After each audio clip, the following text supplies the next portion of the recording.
Cover ಆಗತ್ತಿ right. ಇಲ್ಲಿ ನೋಡ್ರಿ, ನಾವು ನಿನ್ನೆ ಅದು ಪೊಲೀಸ್ ಕಾನ್ಸ್ಟೇಬಲ್ ಎಕ್ಸಾಮ್ ನಡೀತಲ್ಲ ನಿನ್ನೆ, ಸೊ ಅದನ್ನ ಡಿಸ್ಕಷನ್ ಮಾಡ್ತಾ ಇದ್ವಿ. ಅದ್ರಲ್ಲಿ ಏನಪ್ಪಾ ಅಂದ್ರೆ ಕೋಆಪರೇಟಿವ್ಸ್ ಅಂದ್ರೆ ಸಹಕಾರಿ ಸಂಘಗಳ ಬಗ್ಗೆ ಡಿಸ್ಕಷನ್ ಮಾಡ್ತಾ ಇದ್ವಿ. ಸ್ವಲ್ಪ ರಿವಿಷನ್ ಮಾಡೋಣ, ನಿನ್ನೆ ಏನ್ ಡಿಸ್ಕಸ್ ಮಾಡಿದ್ವಿ ಅಂತೇಳಿ ನೋಡ್ರಿ. ಪ್ರತಿ ಬರುವಂತ ಎಕ್ಸಾಮ್ಗೆ ಸಹಕಾರಿ ಸಂಘಗಳ ಮೇಲೆ ಒಂದು ಕ್ವಶನ್ ಫಿಕ್ಸ್ ಇರ್ತದೆ ಅಂತ ಆಗಿರ್ಬೇಕು ನಿನಗೆ. ಪಂಚಾಯತ್ ರಾಜ್ಯಗಳ ಮೇಲೆ ಒಂದು ಕ್ವಶನ್ ಫಿಕ್ಸ್ ಇರ್ತದೆ, ಹೌದಾ? ಮತ್ತೆ ಮುನ್ಸಿಪಾಲಿಟಿ ಮೇಲೆ ಕ್ವಶನ್ಸ್ ಇರ್ತದೆ. ಅಂದ್ರೆ ನೀವು ಓದುವಾಗ ನಿಮ್ಗೆ ಗೊತ್ತಾಗಬೇಕು ಯಾವ್ದು ಇಂಪಾರ್ಟೆಂಟ್ ಯಾವ್ದಲ್ಲ ಅಂತೇಳಿ. ಅದನ್ನ news paper old question paper ನೋಡ್ರಿ ನಿಮ್ಗೆ ಗೊತ್ತಾಗುತ್ತೆ, ರೈಟ್? ಕ್ವಶನ್ ಕೇಳಿ ಓಲ್ಡ್ ನಾನು ನಿನ್ ಡಿಸೈಡ್ ಮಾಡಿದ್ದ, ರೈಟ್? ಪ್ರಪಂಚದ ಸಹಕಾರ ಸಂಘದ ಪಿತಾಮಹ ಯಾರು ಕರೀತಾರೆ? ರಾಬರ್ಟ್ ಓವನ್, ಹೌದಾ? ನೆಕ್ಸ್ಟ್ ಭಾರತದ ಸಹಕಾರ ಸಂಘದ ಪಿತಾಮಹ ಯಾರು ಕರೀತಾರೆ? ನಿಕೋಲ್ಸನ್, ಹೌದಾ? ನಿಕೋಲ್ಸನ್ ಅವರು ಕರಿತೀವಿ, ಹೌದಾ? ನೆಕ್ಸ್ಟ್ ಕರ್ನಾಟಕದ ಸಹಕಾರ ಸಂಘದ ಪಿತಾಮಹ ಯಾರು ಕರಿತೀವಿ? ಬೇಗ ಬೇಗ ಹೇಳ್ಬೇಕು, ನೀನ್ ಹೇಳಿದಿನ. ಸಿದ್ದನಗೌಡ ರಾಮನಗೌಡ ಪಾಟೀಲ್.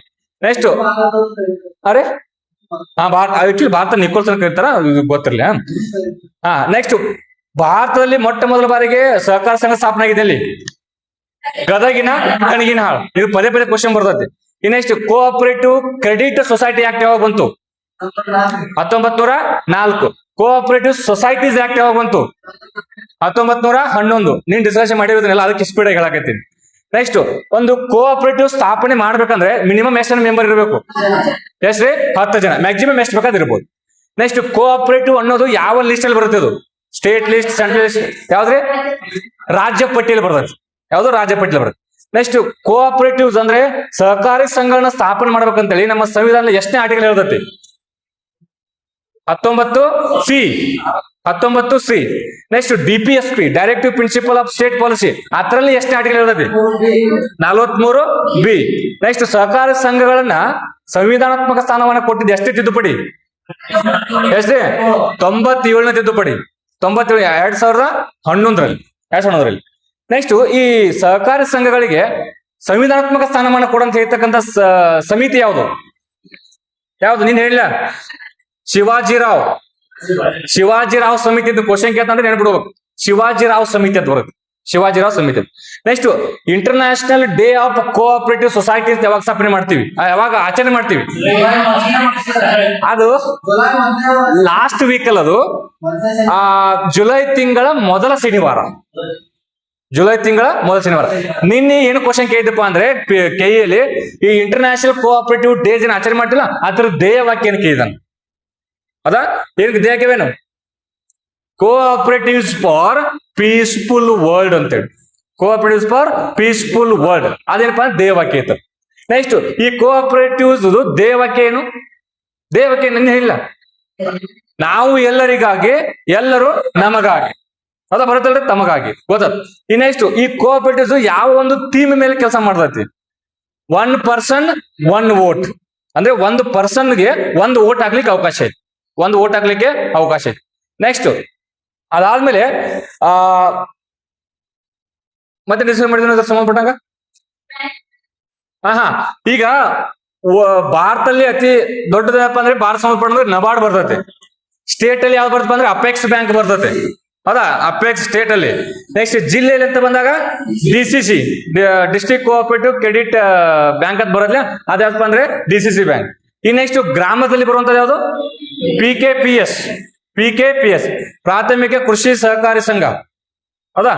ಪ್ರಾಥಮಿಕ ಕೃಷಿ ಪತ್ತಿನ ಸಹಕಾರಿ ಸಂಘ, PKPS. ಇದನ್ನ ಕ್ವಶನ್ ಏನ ಈಚೆ ಕಡೆ ಎಲ್ಲಾ ಸ್ಟೇಟ್ ರಾಜ್ಯ ಕೊಡ್ತಾನೆ, ಹೊಂದಿಸಿ ಬರೀ ಕೇಳ್ತಾನ. ಅದಕ್ಕೆ ಸಹಕಾರ ಸಂಬಂಧಪಟ್ಟ ನೀವು ನೆನ್ಪಿರ್ಬೇಕು. ಮತ್ತೆ ಡಿಸೈಡ್ ಮಾಡಿದ್ವಿ ನಾವು,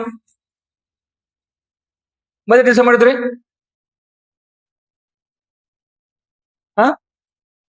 ಈಗ ಹಿಂಗ್ ಕ್ವಶನ್ ಕೇಳ್ತಾನೆ, ಗೊತ್ತಾ? ಈ ಕೋಆಪರೇಟಿವ್ಸ್ ಗಳು ನಮ್ಮ ಸಂವಿಧಾನದ ಎಷ್ಟನೇ ಭಾಗದಲ್ಲಿ ಬರ್ತಾವ ಅಂತ ಕೇಳ್ತಾನೆ.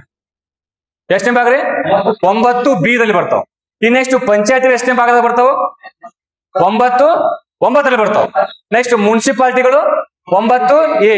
ನೋಡ್ರಿ, 9 ಬರೋದು ಪಂಚಾಯತ್ಗಳು, 9A ಬರೋದು ಮುನ್ಸಿಪಾಲಿಟಿಗಳು, 9B ಬರೋದು ಕೋಆಪರೇಟಿವ್ ಸೊಸೈಟಿಗಳು. ಬಹಳ ಸಲ ಕ್ವಶನ್ ಏನಿದೆ ನನಗೆ ಗೊತ್ತಿರ್ಬೇಕು ನನಗೆ, ರೈಟ್? ಇದು ಸಂಬಂಧಪಟ್ಟ ಅಂತಾನೆ ಕೋಆಪರೇಟಿವ್ ಸೊಸೈಟಿ ಸಂಬಂಧಪಟ್ಟ ಗೊತ್ತಿರ್ಬೇಕು. ನೆಕ್ಸ್ಟ್ ಹಾಲು ಉತ್ಪಾದನೆಯಲ್ಲಿ ಅತಿ ದೊಡ್ಡ ಕೋಆಪರೇಟಿವ್ ಸೊಸೈಟಿ ಯಾವ್ದು ನಮ್ಮ ಭಾರತದಲ್ಲಿ? Amul, the taste of India ಅಂತ ಕರೀತಾರೆ ಅದನ್ನ. ಎಲ್ಲಿತ್ತು ಅಂದ್ರೆ ಗುಜರಾತ್ ಆಗೈತಿ. ಇನ್ನೇ ಆನಂದ್ ಅಂತ ಬರುತ್ತೆ, ಆನಂದ್ ಪ್ಲೇಸ್, ರೈಟ್. ನೆಕ್ಸ್ಟ್ ಅದಾದ್ಮೇಲೆ ಕರ್ನಾಟಕದ ಅತಿ ದೊಡ್ಡ ಹಾಲು ಉತ್ಪಾದನಾ ಕೋಆಪರೇಟಿವ್ ಸೊಸೈಟಿ ಯಾವ್ದಪ್ಪ ಅಂದ್ರೆ KMF. ಅದ ಕರ್ನಾಟಕ ಮಿಲ್ಕ್ ಫೆಡರೇಷನ್ ಅಂತ ಬರೋದ್ರಿ, ಕರ್ನಾಟಕ ಮಿಲ್ಕ್ ಫೆಡರೇಷನ್ ಅಂತ ಬರುತ್ತೆ, ಕೋಆಪರೇಟಿವ್ ಸೊಸೈಟಿ ಅಂತ ಗೊತ್ತಿರ್ಬೇಕು. ನೆಕ್ಸ್ಟ್ ಅದಾದ್ಮೇಲೆ ಏನ್ ಕ್ವಶನ್ ಕೇಳ್ತಾ ಗೊತ್ತಾ ಪದೇ ಪದೇ, ಈ ಕೋಆಪರೇಟಿವ್ಸ್ ಗಳು ಸರ್ವಿಸ್ ಓರಿಯೆಂಟೆಡ್ ಅಥವಾ ಒಂದು ಪ್ರಾಫಿಟ್ ಓರಿಯೆಂಟೆಡ್ ಕೇಳ್ತಾನ್ರಿ. ಯಾವ್ದೇ ದೀಸ್ ಆಲ್ ಆರ್ ಏನಪ್ಪಾ ಅಂದ್ರೆ service oriented, service oriented. Next ಇದ್ರ ಮುಖಾಂತರ ಏನಪ್ಪಾ ಅಂದ್ರೆ ಹಣವನ್ನ ಡಿಪಾಸಿಟ್ ಮಾಡ್ತಾರ, ಅದರಲ್ಲಿ ಏನಪ್ಪಾ ಬೇರೆದವರಿಗೆ ಸಾಲ ಕೊಡ್ತಾರೆ, ಕಡಿಮೆ ಬಡ್ಡಿ ದರದಲ್ಲಿ ಸಾಲವನ್ನ ಕೊಡ್ತಾರ. ಅದು ಸಂಬಂಧಪಟ್ಟಂಗೆ ಕೋಆಪರೇಟಿವ್ ಸೊಸೈಟಿಗಳು ಸಂಬಂಧಪಟ್ಟಂಗೆ ಗೊತ್ತಿರ್ಬೇಕು. ನೆಕ್ಸ್ಟ್ ಈ ಕೋಆಪರೇಟಿವ್ ಸೊಸೈಟಿಗಳನ್ನ ಜಾರಿಗೆ ತಂದಿರತಕ್ಕಂತ ಮೊದಲ ದೇಶ ಯಾವುದು? ಫಸ್ಟ್ ಕೋಆಪರೇಟಿವ್ ಎಲ್ರಿ? ಇಂಗ್ಲೆಂಡ್. ಫಸ್ಟ್ ಕೋಆಪರೇಟಿವ್ ಸೊಸೈಟಿ ಸ್ಥಾಪನೆ ಆಗಿದ್ದು ಇಂಗ್ಲೆಂಡ್ ಅಲ್ಲಿ. ಅದು ನೋಡ್ಕೊಂಡು ನಾವು ಸ್ಥಾಪನೆ ಮಾಡಕ್ ಸ್ಟಾರ್ಟ್ ಮಾಡ್ತೀವಿ, ರೈಟ್. ಅದು ಸಂಬಂಧಪಟ್ಟಂಗೆ ಇನ್ಫಾರ್ಮೇಶನ್ ಗೊತ್ತಿರು. ಮತ್ತೆ ಇದನ್ನ ಬಿಟ್ರೆ ಮತ್ತೆ ಡಿಸೈಡ್ ಮಾಡಿದ್ದೀನಿ ಹೇಳ್ರಿ, ಹೇಳ್ರಿ ಜೋಲ್ ಹೇಳ್ರಿ. ಹಾ, ಮತ್ ನೆಕ್ಸ್ಟ್ ಇದಕ್ಕೆ ಸಂಬಂಧಪಟ್ಟಂಗೆ ಇಷ್ಟಿಲ್ಲ ನೋಡ್ರಿ. ನೀವು ಒಂದು ಕ್ವಶನ್ ಪೇಪರ್ ಬಿಡಿಸ್ಬೇಕು, ಯಾವ ಗೊತ್ತಾ ಅದನ್ನಷ್ಟೇ ಆನ್ಸರ್ ಹುಡ್ಕೋಬಾರ್ದು. ಅದು ವಾಪಸ್ ರಿಪೀಟ್ ಆಗಂಗಿಲ್ಲ ಕ್ವಶನ್, ಅದನ್ನೆಲ್ಲ ಬಿಟ್ಬಿಡ್ಬೇಕೇನು ಮುಗಿತದ. ಬಟ್ ಆ ಕೋಆಪರೇಟಿವ್ ಸೊಸೈಟಿ ಅನ್ನೋ ಟಾಪಿಕ್ ರಿಪೀಟ್ ಆಗುತ್ತೆ ಮತ್ತೆ ವಾಪಸ್. ಅದಕ್ಕೆ ಇದನ್ನೆಲ್ಲ ನಾನು ನಿಮ್ಗೆ ಮಟ್ಟ ಹೇಳಿದೆ. ನಿಮ್ಗೆ ಅವ್ ಏನ್ ಕೇಳ್ತೀವಿ ಇದ್ರೊಳಗೆ ಕೇಳಬೇಕು, ಇಲ್ಲ ಅಂದ್ರೆ ಜಾಸ್ತಿ ಕರೆಂಟ್ ಅಫೇರ್ಸ್ ಅನ್ನ ಕೇಳ್ತಾನೆ ಅದಕ್ಕೆ ಲಿಂಕ್ ಮಾಡಿ. ಹಾಗಾದ್ರೆ cooperative ministry of cooperative society ಅಂತ ಬಂತು ಯಾವ ವರ್ಷ? 23 ಬಂತದು, ರೈಟ್. ಹಾಗಾದ್ರೆ ಪ್ರಸ್ತುತ ಮಿನಿಸ್ಟ್ರಿ ಆಫ್ ಕೋಆಪರೇಟಿವ್ ಸೊಸೈಟಿ ಯಾರ್ದಾರ? ಅಮಿತ್ ಶಾ ಅದಾರ. ಹೋಮ್ ಮಿನಿಸ್ಟರ್ ಅದಾರ, ಮತ್ತೆ ಕೋಆಪರೇಟಿವ್ ಮಿನಿಸ್ಟರ್ ಕೂಡ ಅವ್ರ ಅದಾರ ಗೊತ್ತದ. ಸೊ ಇದು ಸಂಬಂಧಪಟ್ಟಂಗ ನಿಮಗ್ ಗೊತ್ತಿರ್ಬೇಕು ಇನ್ಫಾರ್ಮೇಶನ್. 4 ಕ್ವಶನ್ ಕೇಳ್ತಾ ಏನ್ ಗೊತ್ತಾ? ಕೋಆಪರೇಟಿವ್ ಸೊಸೈಟಿಗಳು ಅಥವಾ ಸಹಕಾರಿ ಸಂಘಗಳು ಇವುಗಳಿಗೆ ವೋಟ್ ಹಾಕ್ಲಿಕ್ಕೆ, ಒಬ್ಬ ಮೆಂಬರ್ಗೆ ವೋಟ್ ಹಾಕ್ಲಿಕ್ಕೆ ಎಷ್ಟು ಅವಕಾಶ ಇದೆ ಅಂತ ಕೇಳಿದ್ರೆ ಒಂದ ವೋಟ್ ಅಂತ ಹೇಳ್ಬೇಕು. ಅಗೋದ್ರಲ್ಲಿ ಡಿಸೈಡ್ ಮಾಡಿವಿ, ಅದು ಸಂಬಂಧಪಟ್ಟ ನಿಮ್ಗೆ ಗೊತ್ತಿರ್ಬೇಕು. ಮತ್ತೆ ಡಿಸೈಡ್ ಮಾಡಿದ್ವಿ ನೀವು. ನೆಕ್ಸ್ಟ್ ಈ ಆಗಮನ ಅಂತ ಕ್ವಶನ್ ಕೇಳ್ರಿ. ಆಗಮನ ಅದ್ರ ಇಸ್ರೋಗೆ ಸಂಬಂಧಪಟ್ಟ ಒಂದು ಕ್ವಶನ್ ಫಿಕ್ಸ್ ನಾನು ಡಿಸೈಡ್ ಮಾಡಿದ್ರೆ ಆಗಮನ ಡಿಸೈಡ್ ಮಾಡಿದ್ರೆ ಎಕ್ಸಾಮ್ ಆಗೋಕ್ಕಿಂತ ಮುಂಚೆನೆ, ಹೌದಾ? ಆಗಮನ ಎದಕ್ಕೆ ಸಂಬಂಧಪಟ್ಟಿದ್ದು? ಇಂಡಿಯಾಸ್ ಫಸ್ಟ್ ಪ್ರೈವೇಟ್ ರಾಕೆಟ್ ಯಾವುದು? ವಿಕ್ರಮ್ ಎಸ್ ಅಥವಾ ವಿಕ್ರಮ್ ಒನ್, ಹೌದಾ? ಈ ವಿಕ್ರಮ್ 1 ಐತಲ್ಲ, ಇದನ್ನ ಅಭಿವೃದ್ಧಿ ಮಾಡಿರ್ತಕ್ಕಂಥ ಸಂಸ್ಥೆ ಯಾವುದು? ಸ್ಕೈರೂಟ್ ಏರೋಸ್ಪೇಸ್ ಲಿಮಿಟೆಡ್, ಪ್ರೈವೇಟ್ ಇದೊಂದು, ರೈಟ್. ಸ್ಕೈರೂಟ್ ಏರೋಸ್ಪೇಸ್ ಲಿಮಿಟೆಡ್ ಎಲ್ಲಿ ಸೇರಿಕೊಟ್ರ? ಹೈದರಾಬಾದ್ ಆಗ. ನೆಕ್ಸ್ಟ್ ಈ ವಿಕ್ರಮ್ ಎಸ್ ಅಥವಾ ವಿಕ್ರಮ್ 1 ಐತಲ್ಲ, ಇದನ್ನ ಎಷ್ಟು ಎತ್ತರಕ್ಕೆ ಲಾಂಚ್ ಮಾಡ್ಯಾರ? 400 ರಿಂದ 450 ಕಿಲೋಮೀಟರ್. ಇದನ್ನ ಏನೆಂದು ಕರೆಯುತ್ತಾರೆ? Lower earth orbit. ನೋಡ್ರಿ ಅಲ್ಲಿ ಟೈಪ್ಸ್ ಬರ್ತಾವ ಮೇಲದಂಗ. Lower earth orbit, middle earth orbit, higher earth orbit, geosynchronous earth orbit, geostationary earth orbit last ಬರ್ತದೆ. ಮತ್ತೆ ಪೋಲಾರ್ ಅರ್ತ್ ಆರ್ಬಿಟ್ ಅಂತ ಬರ್ತದೆ.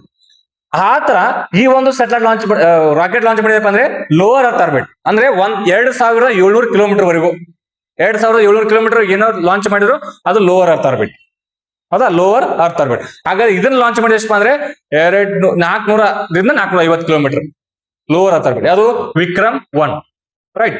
ಈ ನೆಕ್ಸ್ಟ್ ನೋಡಿ, ಇನ್ನೊಂದು ಈ ರೂಮಿ 1 ಅಂತ ಬರ್ತದೆ. ರೂಮಿ ಕೇಳಿದ್ರೆ ರೂಮಿ ಎಲ್ಲಿ? ಏನ್ ರೂಮಿ 1 ಇದು? ನಾ ಆಲ್ರೆಡಿ ಹೇಳಿದ್ರೆ ನೀವು ಜಸ್ಟ್ ರಿವಿಷನ್ ಮಾಡಾಕತ್ತೀನಿ ಅಷ್ಟೇ. ಜೋರ್ ಹೇಳ್ಬೇಕು. ಇಂಡಿಯಾಸ್ ಫಸ್ಟ್ AI ರೋಬೋಟ್ ಇದು. ಇಂಡಿಯಾಸ್ ಫಸ್ಟ್ AI ರೋಬೋಟ್ ಇದನ್ನ ಕೂಡ ಏನಪ್ಪಾ ಅಂದ್ರೆ ಕೇಳ್ತಾ ನಾಳೆ ರೂಮಿ ಅನ್ನೊಂದು ಈ ಕೈಗೆ ಏನು? ಇದೊಂದು ರೋಬೋಟ್, ಇದೊಂದು ಹೆಲಿಕಾಪ್ಟರ್, ಅದ ಹಿಂಗೆಲ್ಲ ಆಪ್ಷನ್ ಕೊಡ್ತಾನಲ್ಲಿ. ಇದೊಂದು AI ರೋಬೋಟ್ ಇದು ಕೂಡ ಇಸ್ರೋದವರ ಕಂಡಿದ ರೂಮಿ ಅಂತೇಳಿ. ಇಂಡಿಯಾದ ಫಸ್ಟ್ ಇದಾಯ್ತು ಅದಕ್ಕೋಸ್ಕರ. ಇನ್ನೆಷ್ಟು ಗಗನ್ ಅಂತ ಡಿಸೈಡ್ ಮಾಡಿದ್ರು. ಗಗನ ಯಾನ ಬೇರೆ, ಗಗನ್ ಬೇರೆ, ಹೌದಾ? ಗಗನ್ ಅಂತ ಡಿಸ್ಕಸ್ ಮಾಡಿದ್ವಿ. ಇದು ಯಾರ ಸಹಯೋಗ ಅಂತ ಕ್ವಶನ್ ಕೇಳಿದ್ರು ಒಳಗಡೆ. ಯಾರ್ಯಾರ ಸಹಯೋಗದೊಂದಿಗೆ? ಗಗನ್, ಇಸ್ರೋ ಮತ್ತು ಏರ್ಪೋರ್ಟ್ ಅಥಾರಿಟಿ ಆಫ್ ಇಂಡಿಯಾ. ಯಾವ ನೆಕ್ಸ್ಟ್ ಎಕ್ಸಾಮ್ ಕ್ವಶನ್ ಕೇಳಬಹುದು, ಯಾವ ಮಿನಿಸ್ಟ್ರಿ ಅಂತ ಕೇಳ್ತಾನ್ರಿ? ಯಾವ ministry of civil aviation. Next Gemini ಅಂತ ಹೇಳಿದ್ದೀನ, ಜಿಮಿನಿ ಅಂತ ಹೇಳಿದ್ನಲ್ಲ, ಯಾವ ಮಿನಿಸ್ಟ್ರಿ ಅಂತ ಏನ್ ಹೇಳ್ತೀರಿ? ಮಿನಿಸ್ಟ್ರಿ ಯಾವುದು? Ministry of earth science. ಮತ್ತೆ ಯಾರಪ್ಪ ಅಂದ್ರೆ ಇಸ್ರೋದವ್ರು. ನಾ ಇದನ್ನ ಆಲ್ರೆಡಿ ಹೇಳಿದ್ದೀನಿ, ಅದಕ್ಕೆ ಸ್ಪೀಡ್ ಆಗಿ ಹೇಳಕತ್ತೀನಿ. ಆಲ್ರೆಡಿ ನಾವು ಇಸ್ರೋ ಸಂಬಂಧಪಟ್ಟ 3 ಡಿಸ್ಕಷನ್ ಮಾಡೀವಿ ಈಗ, 3 ಕ್ಲಾಸ್. ಅದಕ್ಕೋಸ್ಕರ ಸ್ಪೀಡ್ ಆಗಿ ಹೇಳಕತ್ತೀನಿ ಮತ್ತೆ ನೀವು, ರೈಟ್. ಇನ್ನೆಷ್ಟು ಆದ್ಮೇಲೆ ಈ ಗಗನಯಾನ ಮಾಡ್ತಾರೆ. ಗಗನಯಾನ ಅಂದ್ರೆ 4 ಜನ ಮನುಷ್ಯರನ್ನಪ್ಪ ಅಂದ್ರೆ ಆಕಾಶ ಕರ್ಕೊಂಡು ಹೋಗೋದು ಗಗನಯಾನ ಅಂತ ಬರ್ತದೆ. ಗಗನ ಬರ್ತಾರೆ, ಹೌದಾ? ಈ ಗಗನಯಾನ ಐತಲ್ಲ, ಈ ಗಗನಯಾನನ ಯಾವ ವರ್ಷ ಬಂದ್ರೆ 28ಕ್ಕೇನು ಮಾಡ್ಬೇಕು ಅನ್ಕೊಂತೀವಿ ಗಗನಯಾನ. 30ಕ್ಕ 28ಕ್ಕೆ ನೋಡ್ರಿ, ರೈಟ್ ನೋಡೋದನ್ನ. ಬಟ್ ಅದರಲ್ಲಿ G1 G2 G3 ಪೇಜ್ ಬರ್ತಾವ, ಹೌದಾ.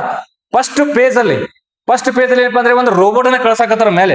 ಯಾಕಂದ್ರೆ ಮತ್ತೆ ವಾಪಸ್ ಬರ್ಬೇಕಲ್ಲ ಮನುಷ್ಯರು. ಫಸ್ಟ್ ಮನುಷ್ಯನ ಕಳ್ಸಿಬಿಟ್ರೆ ಅತ್ತ ಹೋದ್ರೆ ಏನ್ ಮಾಡಿದವ್ರು ಮತ್ತೆ ವಾಪಸ್ ಬರ್ಬೇಕಲ್ಲ. ಸೊ ಅದಕ್ಕ ರೋಬೋಟ್ ಕಳ್ಸಾಕತ್ತಾರ ಮೊದಲು. ಆ ರೋಬೋಟ್ ಹೆಸರೇನು? Very good. ಆದ್ರಿ ಇದನ್ನ ಬಹಳ ಸಲ ಕ್ವಶನ್ ಏನು, ಹ್ಯೂಮ ಮಿತ್ರ.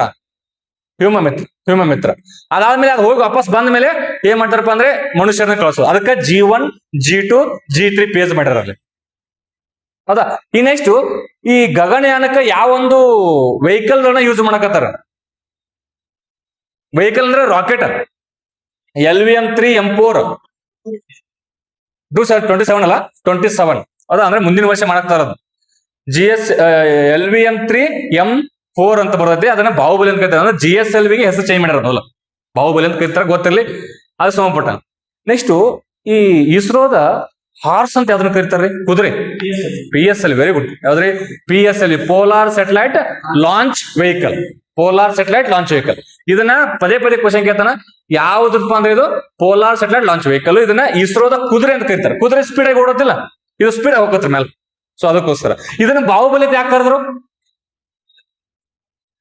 ಅದನ್ನ ಕುದುರೆ ಅಂತ ಯಾಕೆ ಕರೆದ್ರು? ಇದನ್ನ ಬಾಹುಬಲಿ ಅಂತ ಯಾಕೆ ಕರೆದು ಹೇಳ್ಬೇಕು.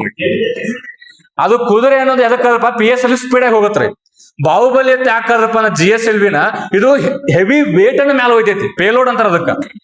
ಪೇಲೋಡ್ ಅನ್ನ ಜಾಸ್ತಿ ಮ್ಯಾಲ ಹೋಯ್ತೈತಿ.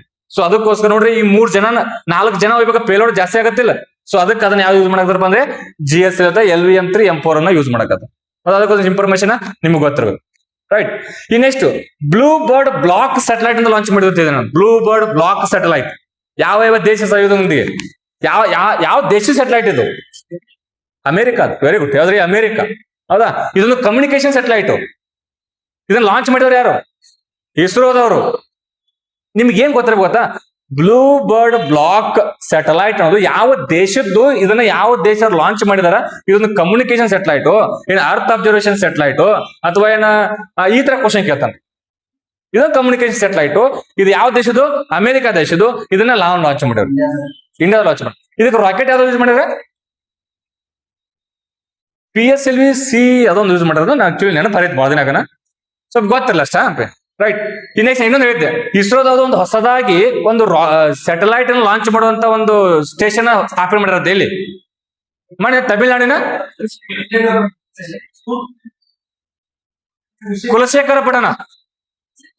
ತಮಿಳುನಾಡಿನ ಕುಲಶೇಖರ ಪಟ್ಟಣದ ಒಳಗಡೆ ಒಂದು ಹೊಸದಾಗಿ ಸ್ಥಾಪನೆ ಮಾಡ್ಯಾರ.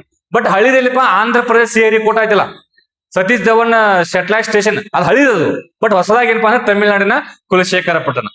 ನೆಕ್ಸ್ಟ್ DRDOದವರು ಒಂದು ಸ್ಥಾಪನೆ ಮಾಡ್ಯಾರ, ಕ್ಷಿಪಣಿಗಳನ್ನ ಲಾಂಚ್ ಮಾಡ್ಯಾರ. ಯಾವ್ದು? ಎಲ್ಲಿ? ಹೊಸದಾಗಿ ಸ್ಥಾಪನೆ ಮಾಡ್ಯಾರ. ಈಗ ಹೆಂಗ ಇಲ್ಲಿ ಒಡಿಸಾದಾಗ ಐತ್ ಗೊತ್ತಾ? ವೀಲರ್ ದ್ವೀಪದಲ್ಲಿ ಐತದ ಅಬ್ದುಲ್ ಕಲಾಂ, ಅದು ಹಳಿದ. ಅದೇ ತರ ಹೊಸದಾಗಿ ಸ್ಥಾಪನೆ ಮಾಡ್ಯಾರ. ಎಲ್ಲಿ ಮಾಡ್ಯಾರ? ವೆಸ್ಟ್ ಬೆಂಗಾಲ್ದಲ್ಲಿ ಮಾಡ್ಯಾರ. ಹೆಸರು ಎಲ್ಲಿ? ವೆಸ್ಟ್ ಬೆಂಗಾಲ್ ಅಲ್ಲಿ ಜುನ್ಪುಟ್ ಅದೊಂದು ಪ್ಲೇಸ್ ಬರುತ್ತೆ, ಜುನ್ಪುಟ್ ಅಂತೇಳಿ, ಅಲ್ಲಿ ಸ್ಥಾಪನೆ ಮಾಡ್ಯಾರ. ಗೊತ್ತಿಲ್ಲ, ರೈಟ್. ಕರೆಂಟ್ ಅಫೇರ್ಸ್ ಡಿಸ್ಕಷನ್ ಅದಕ್ಕೆ ಸಂಬಂಧಪಟ್ಟ ಗೊತ್ತಿರ್ಬೇಕು. ಅದಾದ್ಮೇಲೆ ಈ ಲೂಪೆಕ್ಸ್ ಯಾವ್ಯಾವ ದೇಶ ಸಹಯೋಗದೊಂದಿಗೆ? ಜಪಾನ್ ಮತ್ತು India. Lunar polar exploration mission. Full form ಕೇಳ್ತಾನ, ಕೇಳಿದಾರ ಒಂದು ಫುಲ್ ಫಾರ್ಮ್ ಇರುತ್ತೆ. ಎರಡು ಇರ್ತಾವ, ಮನೆ ಎರಡು ಕೇಳ ನೋಡು, ಹೌದಾ. ಲೂನಾರ್ ಪೋಲಾರ್ ಎಕ್ಸ್ಪ್ಲೋರೇಷನ್ ಮಿಷನ್ ಯಾವ ದೇಶದ್ದು? ಈ ಭಾರತ ಮತ್ತು ಜಪಾನ್ ಸಹಯೋಗದೊಂದಿಗೆ. ನೆಕ್ಸ್ಟ್ ಲೂನಾ 25 ಯಾವ ದೇಶದ್ದು? ಇವ್ ಚಂದ್ರನ ಅಧ್ಯಯನ ಮಾಡಕ್ ಬಿಟ್ಟಾರ. ಇದನ್ನ ರಷ್ಯಾ ದೇಶದ್ದು. ಇವನ್ನೆಲ್ಲ ಏನಪ್ಪ ರಿವಿಷನ್ ಮಾಡಕತ್ತೀನಿ, ಮತ್ ನೆನಪು ಹರಿಯೋಣ. ಲೂನಾ 25 ಅನ್ನೋದು ಚಂದ್ರನ ಅಧ್ಯಯನ ಮಾಡ್ಲಿಕ್ಕೆ ರಷ್ಯಾದಿದು, ಬಟ್ ಫೇಲ್ ಆಯ್ತು. ಚಾಂಗ್ 5 ಯಾವ ದೇಶದ್ದು? ಚೀನಾ. ಯಾವ ಗ್ರಹನ ಅಧ್ಯಯನ ಮಾಡ್ಲಿಕ್ಕೆ?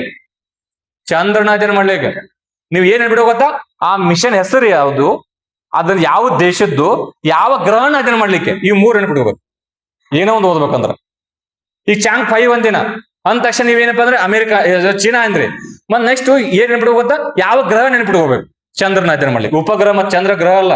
ಚಂದ್ರ ಇದೆ ನ್ಯಾಚುರಲ್ ಸ್ಯಾಟಲೈಟ್, ನ್ಯಾಚುರಲ್ ಉಪಗ್ರಹ ಅದು, ಸ್ಯಾಟಲೈಟ್ ಅದು ಭೂಮಿದು, ರೈಟ್. ಈ ನೆಕ್ಸ್ಟ್ ಆದಿತ್ಯ ಎಲ್ವಣ ಅಂತ ಬರ್ತೈತಿ. ಓದಿಯಪ್ಪ ಆದಿತ್ಯ ಎಲ್ವಣ. ಏನ್ ಆದಿತ್ಯ ಎಲ್ವಣ ಅಂದ್ರೆ? ಸೂರ್ಯನ ಅಧ್ಯಯನ ಮಾಡ್ಲಿಕ್ಕೆ ಯಾವ ದೇಶ ಇದ್ದದು? ಭಾರತದ್ದು ಲಾಂಚ್ ಮಾಡಿದ್ರೆ ಆದಿತ್ಯ ಎಲ್ವಣ ಅಂದ್ರೆ ಲಾಗ್ರೇಜಿಯನ್ ಪಾಯಿಂಟ್. ಎಷ್ಟದ ಲಾಗ್ರೇಜಿಯನ್ ಪಾಯಿಂಟ್ಸ್ಗಳು? ಎಷ್ಟು ಅವ್ರಿ 10 ಸಲ ಹೇಳಿ ಮತ್ತೆ ಹೇಳಿದ ತಪ್ಪ ಹೇಳ್ತಲಿ ಹಾಪಾಗತ್ ನಂದು. ಹೇಳಿದ್ದನ್ನ ಕರೆಕ್ಟ್ ಆಗಿ ಹೇಳ್ಬೇಕು.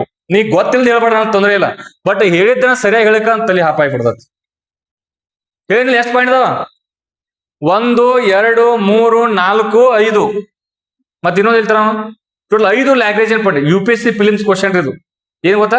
ಲ್ಯಾಗ್ರೇಜನ್ ಪಾಯಿಂಟ್ಸ್ ಎಷ್ಟು ಅದಾವ, ಮತ್ತೆ ಸೂರ್ಯ ಮತ್ತು ಭೂಮಿಯ ಮಧ್ಯೆ ಇರ್ತಕ್ಕಂಥ ಲ್ಯಾಗ್ರೇಜನ್ ಪಾಯಿಂಟ್ ಯಾವುದು? L1. ಸರ್ಚ್ ಮಾಡಿ ಮೊಬೈಲ್ ಅಲ್ಲಿ ಬಿಡೋದನ್ನ. ಬರೀ ಹೇಳೋದು ಬೇಡಪ್ಪ, ನೀನು ಬ್ಯಾಟ್ ಹೊಡೋದು ಬೇಡ, ಸರ್ಚ್ ಮಾಡಿ ಮೊಬೈಲ್ ಅಲ್ಲಿ ನೋಡಿ. ಆದಿತ್ಯ L1 ನೋಡ್ರಿ, ಆದಿತ್ಯ L1 ಇಮೇಜ್ ಹೊಡ್ರಿ, ಬರ್ತೈತ್ ನಾವು. ಕ್ಯೂರಿಯಾಸಿಟಿ ಇರ್ಬೇಕು, ಕಲಿಬೇಕಂತೇಳಿ. ನೀವು ಬ್ಯಾಟ್ ಹೊಡೆದ್ರೆ ನೆನಪುಳಿಯಲ್ಲ ಪಿ, ಅದಕ್ಕೆ ಕೇಳಾಕೈತೀನಿ. ನೀವು ಕಲಿಬೇಕು, ಸ್ವಂತ ಸರ್ಚ್ ಮಾಡಿ ಗೊತ್ತಾಗತ್ತೆ. ಪಾಯಿಂಟ್ಸ್ಗಳು ಸರ್ಚ್ ಮಾಡಿ. ನಾನ್ ನಿಮ್ಗೆ ಯಾಕೆ ಕೆಲಸ ಕೊಡಕತ್ತೀನಿ ಅಂದ್ರೆ ನೀವು ನಿದ್ದೆ ಮಾಡ್ತೀವಿ. ಮತ್ ಕೆಲವೊಂದ್ ಜನ ನಿದ್ದೆ ಮಾಡಕತ್ತೀರಿ, ಅದಕ್ಕೆ.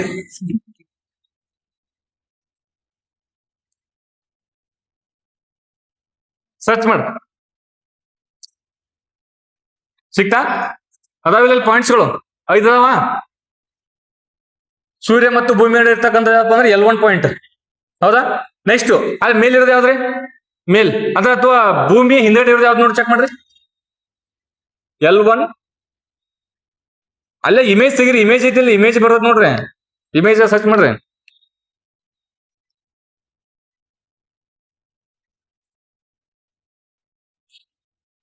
ಇಮೇಜ್ ಎಷ್ಟೊತ್ತು ಬೇಕು, ಇಷ್ಟೊತ್ತು ಬೇಕು ಆ ಸರ್ಚ್ ಮಾಡಕ. ಅಲ್ಲಿ ಆದಿತ್ಯ L1 ಅಂತ ಸರ್ಚ್ ಮಾಡಿದ್ರೆ ಅಲ್ಲಿ ಇಮೇಜ್ ಆಪ್ಷನ್ ಹೋದ್ರೆ ಇಮೇಜ್ ಬರ್ತಾವ ನೋಡಲ್ಲಿ. ಅದೇ ಬೇರೆ ಏನಾರ ಒಂದು ಹಾಡ ಸರ್ಚ್ ಮಾಡಂದ್ರೆ ಇಟ್ಟೋಡಿಗೆ 10 ಹಾಡ ಬರ್ತಿದ್ದವು. ಹೌದಲ್ಲ?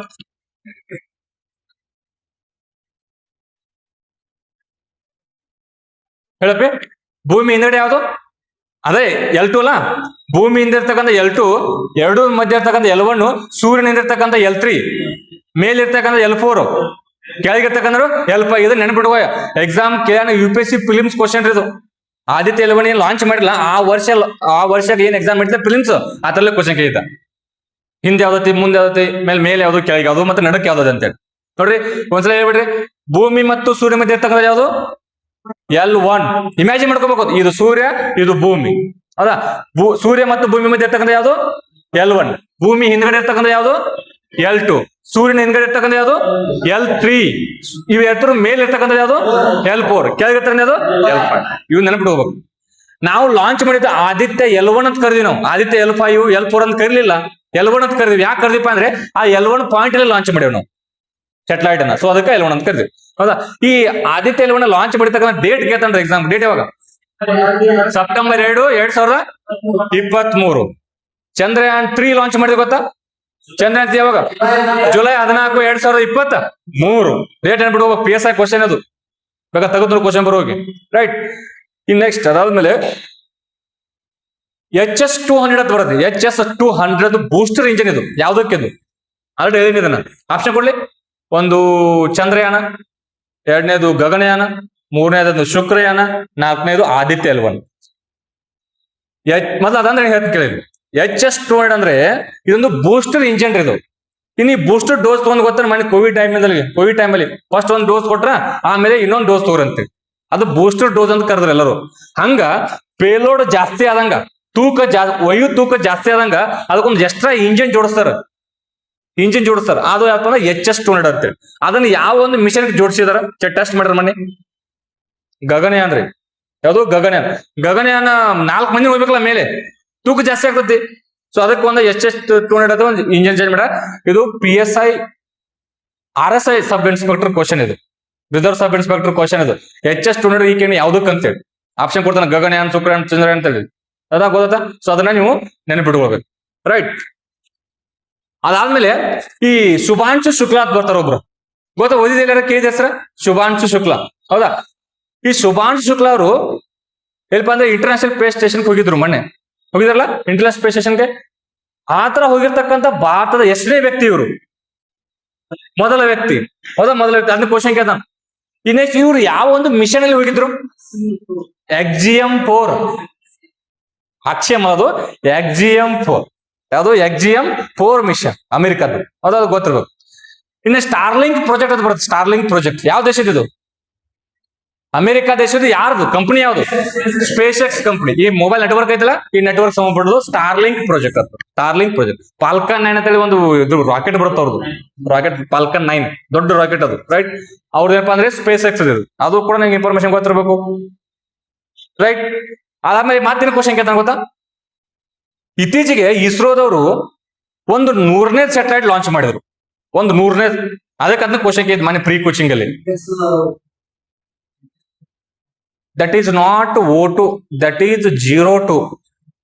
ಹೌದಾ? NVS 02. NVS 02 ಅತ್ ರಾಕೆಟ್ ಯಾವ್ದಪ್ಪ ಅಂದ್ರೆ PSLV F-16. PSLV F-16 ಈ ಒಂದು 100ನೇದು ಇದು. ಇದನ್ನಪ್ಪ ಅಂದ್ರೆ ಈಗ ಹೆಂಗ್ ಇದ್ರ ನ್ಯಾವಿಗೇಷನ್ ಸ್ಯಾಟಲೈಟ್ ಇದು. ಈಗ GPS ಐತಲ್ಲಿ, ಮೊಬೈಲ್ GPS ಆನ್ ಮಾಡಿ ಇಟ್ಟಿರ್ತಲ್ಲ, ಗ್ಲೋಬಲ್ ಪೊಸಿಷನಿಂಗ್ ಸಿಸ್ಟಮ್ ಅಂತೇಳಿ. ಆ ತರ ಭಾರತದ ಏನಪ್ಪಾ ಅಂದ್ರೆ ನ್ಯಾವಿಗೇಷನ್ ಸ್ಯಾಟಲೈಟ್ ಇದು. ಅಂದ್ರೆ NVS ಅಂದ್ರೆ ಏನ್ರಿ? Navigation satellite. ನ್ಯಾವಿಗೇಷನ್ ಸ್ಯಾಟಲೈಟ್ ಇದು ಒಂದು 100ನೇ ಸ್ಯಾಟಲೈಟ್ ಇದನ್ನ ಲಾಂಚ್ ಮಾಡ್ಯಾರ, ನಿಮ್ಗೆ ಗೊತ್ತಿರ್ಬೇಕು. ಈ ನೆಕ್ಸ್ಟ್ ಈ GPS ಯಾವ ದೇಶದ್ದು? ಅಮೆರಿಕ. ಗೆಲಿಲಿಯೋ ಯಾವ ದೇಶದ್ದು? ಯುರೋಪ್. ಯುರೋಪಿಯನ್ ಸ್ಪೇಸ್ ಏಜೆನ್ಸಿ ಅನ್ಬೇಕು, ಜಸ್ಟ್ ಯುರೋಪ್ ಅನ್ನೋರು ಯುರೋಪಿಯನ್ ಸ್ಪೇಸ್ ಏಜೆನ್ಸಿ, ಅದು Galileo. Next GLONASS Russian Roscosmos. ಈ ನೆಕ್ಸ್ಟ್ ಆದ್ಮೇಲೆ ಇನ್ನೊಂದು ಬರ್ತಲ್ಲ, ಯಾವುದು? ಬಿಡೋ ನೋಡೋದು. ಬಿಡೋ ಯಾವ್ದಪ್ಪ ಅಂದ್ರೆ ಚೀನಾದ. ಹಂಗದಲ್ಲ. ನೆಕ್ಸ್ಟ್ ಅದೇ ತರ ಭಾರತದ ಯಾವ್ದಪ್ಪ ಅಂದ್ರೆ ನಾವಿಕ ಭಾರತದ್ದು. ಈ ನೆಕ್ಸ್ಟ್ IRNSS ಅಂತ ಬರುತ್ತೆ. ಅದ್ರ ಫುಲ್ ಫಾರ್ಮ್ ಹೇಳ್ಬೇಕ್ರಿ ನೀವು. Indian regional navigation satellite system. ಇದರ ಒಂದು ಎಕ್ಸಾಮ್ ಫುಲ್ ಫಾರ್ಮ್ ಬರೆಯುತ್ತೆ ಕ್ವಶನ್ ಕ್ಯಾನ್.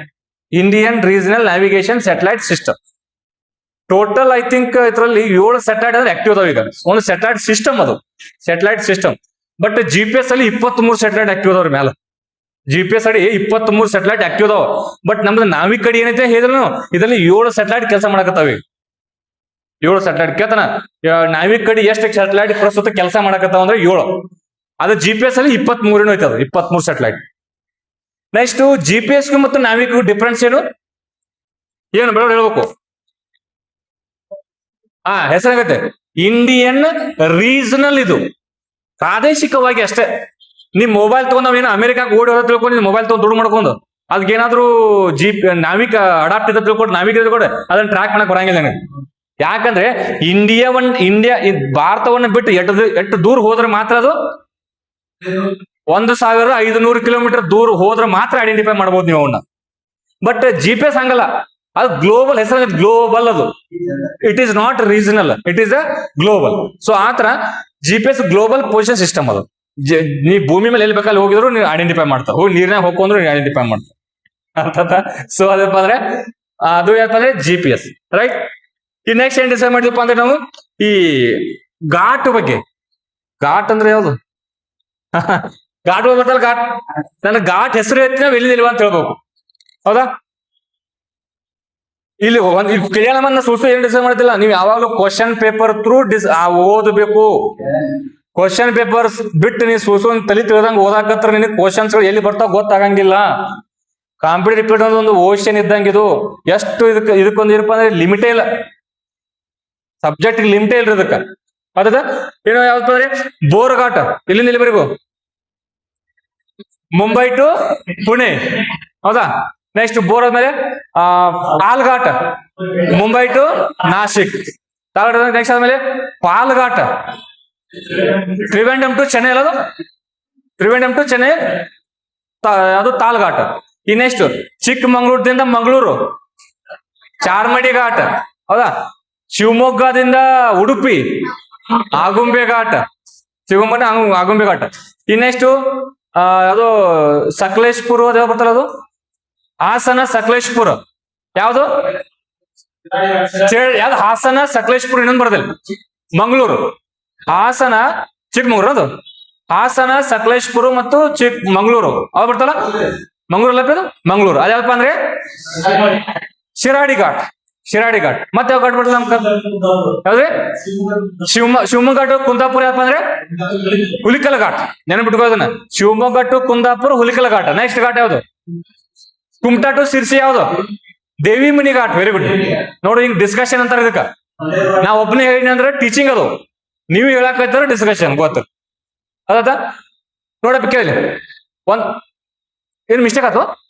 ಹಾ ಕೇಳಪ್ಪ ಇಲ್ಲಿ ಒಂದ್ಸಲ ಹೇಳ್ತಾರ ರಿವಿಷನ್ ಮಾಡೋದು ಪದೇ ಪದೇ ಕೇಳ್ತಾನ. ಮುಂಬೈ ಟು ನಾಸಿಕ್ ಯಾವುದು? ಆಲ್ಘಾಟ್. ಹೌದಾ? ಮುಂಬೈ ಟು ಪುಣೆ ಯಾವುದು? ಬೋರ್ಘಾಟ್. ಹೌದಾ? ಮುಂಬೈ ಯಾವುದು? ತ್ರಿವೇಂದ್ರಂ ಟು ಚೆನ್ನೈ ಯಾವುದು? ಆಲ್ಘಾಟ್. ನೆಕ್ಸ್ಟ್ ಚಿಕ್ಕಮಂಗ್ಳೂರು ಟು ಮಂಗಳೂರು ಯಾವುದು? ಚಾರ್ಮಡಿ ಘಾಟ್. PC ಕ್ವಶನ್ ಇದು. ಚಿಕ್ಕಮಂಗ್ಳೂರು ಟು ಮಂಗಳೂರು ಚಾರ್ಮಡಿ ಘಾಟ್. ಶಿವಮೊಗ್ಗ ಟು ಉಡುಪಿ ಯಾವುದು? ಆಗುಂಬೆ ಘಾಟ್. ನೆಕ್ಸ್ಟ್ ಉಡುಪಿ ಟು ಕುಂದಾಪುರ ಯಾವುದು? ಹುಲಿಕಲ್ ಘಾಟ್. ಉಡುಪಿ ಟು ಕುಂದಾಪುರ ಹುಲಿಕಲ್ ಘಾಟ್. ಯಾವ್ದು ನೆಕ್ಸ್ಟ್ ಇದಿಲ್ಲ? ಶಿರೂರು ಟು ಬೈಂದೂರ್ಲ ಕೊಲ್ಲೇರು ಘಾಟ್. ಶಿರೂರು ಟು ಬೈಂದೂರು ಐತಿ ಕೊಲ್ಲೇರು ಘಾಟ್. ದೇವಿಮಣಿ ಘಾಟ್ ಯಾವುದು? Kumta to Sirsi Devimane ghat. Kumta to Sirsi Devimane ghat. Next ಮತ್ತ ಸಂಪಾಜಿ ಘಾಟ್. Very good. ಮೈಸೂರಿಂದ ಮಾನ್ಯ ಟು ಮೈಸೂರು ಯಾವ್ದದು? ಸಂಪಾಜಿ ಘಾಟ್. ನೋಡಿ ಹಿಂಗೆಲ್ಲ ಹೇಳ್ಬೇಕು. ಹಿಂಗ್ ಡಿಸ್ಕಷನ್ ಆದ್ರೆ ಹಿಂಗ್ ನೀವು ರಿಯಾಕ್ಷನ್ ಮಾಡಿದ್ರೆ ಸಬ್ಜೆಕ್ಟ್ ಅನ್ನು ಜಾಸ್ತಿ ಕವರ್ ಮಾಡಬಹುದು. ನನಗೆ ಗೊತ್ತಿರೋ ಅಷ್ಟೇ ಹೇಳ್ಬಿಟ್ಟಿದ್ರೆ ಅದು ಯೂಸ್ ಇಲ್ಲ. ನೋಡ್ರಿ, ಮಾನ್ಯ ಟು ಮೈಸೂರು ಯಾವುದು? ಸಂಪಾಜಿ ಘಾಟ್. ಮಾನ್ಯ ಟು ಮೈಸೂರು ಸಂಪಾಜಿ ಘಾಟ್. ರೈಟ್. ಇವುಗಳ ಘಾಟ್ ಮೇಲೆ ಪದೇ ಪದೇ ಕ್ವಶನ್ ಕೇಳ್ತಾನ, ನೀನ್ ನೆನಪಿಟ್ಕೋಬೇಕು. ಇಲ್ಲಿ ಕ್ವಶನ್ ಕೇಳ ನೋಡಿ ಆಲ್ರೆಡಿ ನಿನ್ನೆ ನಡೆದ ಎಕ್ಸಾಮ್ ಇದು KE. ರೈಟ್. ಈ ನೆಕ್ಸ್ಟ್ ಯಾವ್ದ ಮೇಲೆ ಅಂದ್ರೆ ಈ ಮಣ್ಣುಗಳ ಮೇಲೆ ಕ್ವಶನ್ ಇರತ್ರಿ. ಭಾರತದ ಮಣ್ಣುಗಳು ಅಥವಾ ಕರ್ನಾಟಕದ ಮಣ್ಣುಗಳು. ಹೌದಾ? ಅದೇ ತರ ಇಲ್ಲಿ ಯಾವ್ದು ಕೊಡ ಇದು ಕೊಡೋಣ, ಇಲ್ಲಿ ಏನಪ್ಪ ಚಿತ್ರ ಕೊಡೋಣ. ಅಲ್ಲಿ ಆ ಒಂದು ಪ್ಲೇಸ್ ಅಲ್ಲಿ ಶೇಡ್ ಮಾಡ್ಯಾರಲ್ಲ, ಆ ಒಂದು ಪ್ಲೇಸ್ ಅಲ್ಲಿ ಯಾವುದು ಮಣ್ಣು ಐತೆ ಹೇಳಿ. ಯಾವ್ದ್ರಿ? ಜಂಬಟ್ಟಿಗೆ ಮಣ್ಣು. ರೈಟ್. ಕ್ವಶನ್ ಕೇಳಿ, ಮಣ್ಣುಗಳ ಮೇಲೆ ಕ್ವಶನ್ ಕೇಳಿ ಒಂದು 4 5. ರೈಟ್. ಈ ಅಲುವಿಯಲ್ ಸಾಯಿಲ್ ಬರುತ್ತೆ. Alluvial soil important. Alluvial soil ಅಂದ್ರೆ ಮೆಕ್ಕಲು ಮಣ್ಣು. ಹೌದಾ? ಮೆಕ್ಕಲು ಮಣ್ಣು ಹೊಂದಿರತಕ್ಕಂತ ಅತಿ ಹೆಚ್ಚು ಹೊಂದಿರತಕ್ಕಂತ ರಾಜ್ಯ ಯಾವುದು? ಉತ್ತರ ಪ್ರದೇಶ್. ಕನ್ಫ್ಯೂಷನ್ ಆಗಿರಂಗಿಲ್ಲ, ಮಕ್ಕ ಕೊಡ್ದಂಗ ಅಂತ ಹೇಳ್ಬೇಕು. ಅಂದಾಗ ನೀವು ಎಕ್ಸಾಮ್ ಅಲ್ಲಿ ಕಟ್ ಹಾಕ್ತಿರಿ, ಇಲ್ಲ ಅಂದ್ರೆ ಕನ್ಫ್ಯೂಷನ್ ಆಗ್ತಾವಲ್ಲಿ. ಅದೇ ಅತಿ ಹೆಚ್ಚು ಮೆಕ್ಕಲು ಮಣ್ಣು ಹೊಂದಿರತಕ್ಕಂತ ರಾಜ್ಯ ಯಾವ್ದಪ್ಪ ಅಂದ್ರೆ ಉತ್ತರ ಪ್ರದೇಶ್. ನೆಕ್ಸ್ಟ್ ಅತಿ ಹೆಚ್ಚು ಮೆಕ್ಕಲು ಮಣ್ಣನ್ನು ಹೊಂದಿರತಕ್ಕಂತ ನದಿ ಮುಖಜ ಭೂಮಿ ಯಾವುದು? ಗಂಗಾ ಡೆಲ್ಟಾ ಐತೆ. ಗಂಗಾ ನದಿ ಐತಲ್ರಿ. ಗಂಗಾ ನದಿ ಮುಖಜ ಭೂಮಿ ಅತಿ ಹೆಚ್ಚು ಮೆಕ್ಕಲು ಮಣ್ಣು ಹೊಂದಿರತಕ್ಕಂತ ನದಿ ಮುಖಜ ಭೂಮಿ ಅದು ಗಂಗಾ ನದಿ. ರೈಟ್. ನೆಕ್ಸ್ಟ್ ಕ್ವಶನ್, ಈ ಮೆಕ್ಕಲು ಮಣ್ಣಿನಲ್ಲಿ ಮತ್ತೆ ಟೈಪ್ ಮಾಡ್ತೀವಿ ನಾವು. ಹೌದಾ? ಅತ್ಯಂತ ಹಳೆ ಮಣ್ಣು ಯಾವುದು? ಬಂಗರ್. ಅತ್ಯಂತ ಹೊಸ ಮಣ್ಣು ಯಾವುದು? ಕದರ್. ಅದೇ ಹೊಸ ಮಣ್ಣು ಅಂದ್ರೆ ಕದರ್. ಈ ನೆಕ್ಸ್ಟ್ ಮತ್ತೇನು ಕ್ವಶನ್ ಕೇಳ್ತಾ ಗೊತ್ತಾ? ಈ ಮಣ್ಣಲ್ಲಿ, ಆ ಒಂದು ಮಣ್ಣಲ್ಲಿ ಸಣ್ಣ ಸಣ್ಣ ಸಣ್ಣ ಚಿಕ್ಕ ಚಿಕ್ಕ ಕಲ್ಲುಗಳು ಇರ್ತಾವ್ರಿ. ಅದದು ಸಣ್ಣ ಸಣ್ಣ ಕಲ್ಲು ಇರ್ತಾವ. ಹೌದಾ? ಆ ಮಣ್ಣಿಗೆ ಏನು ಕರೀತಾರ?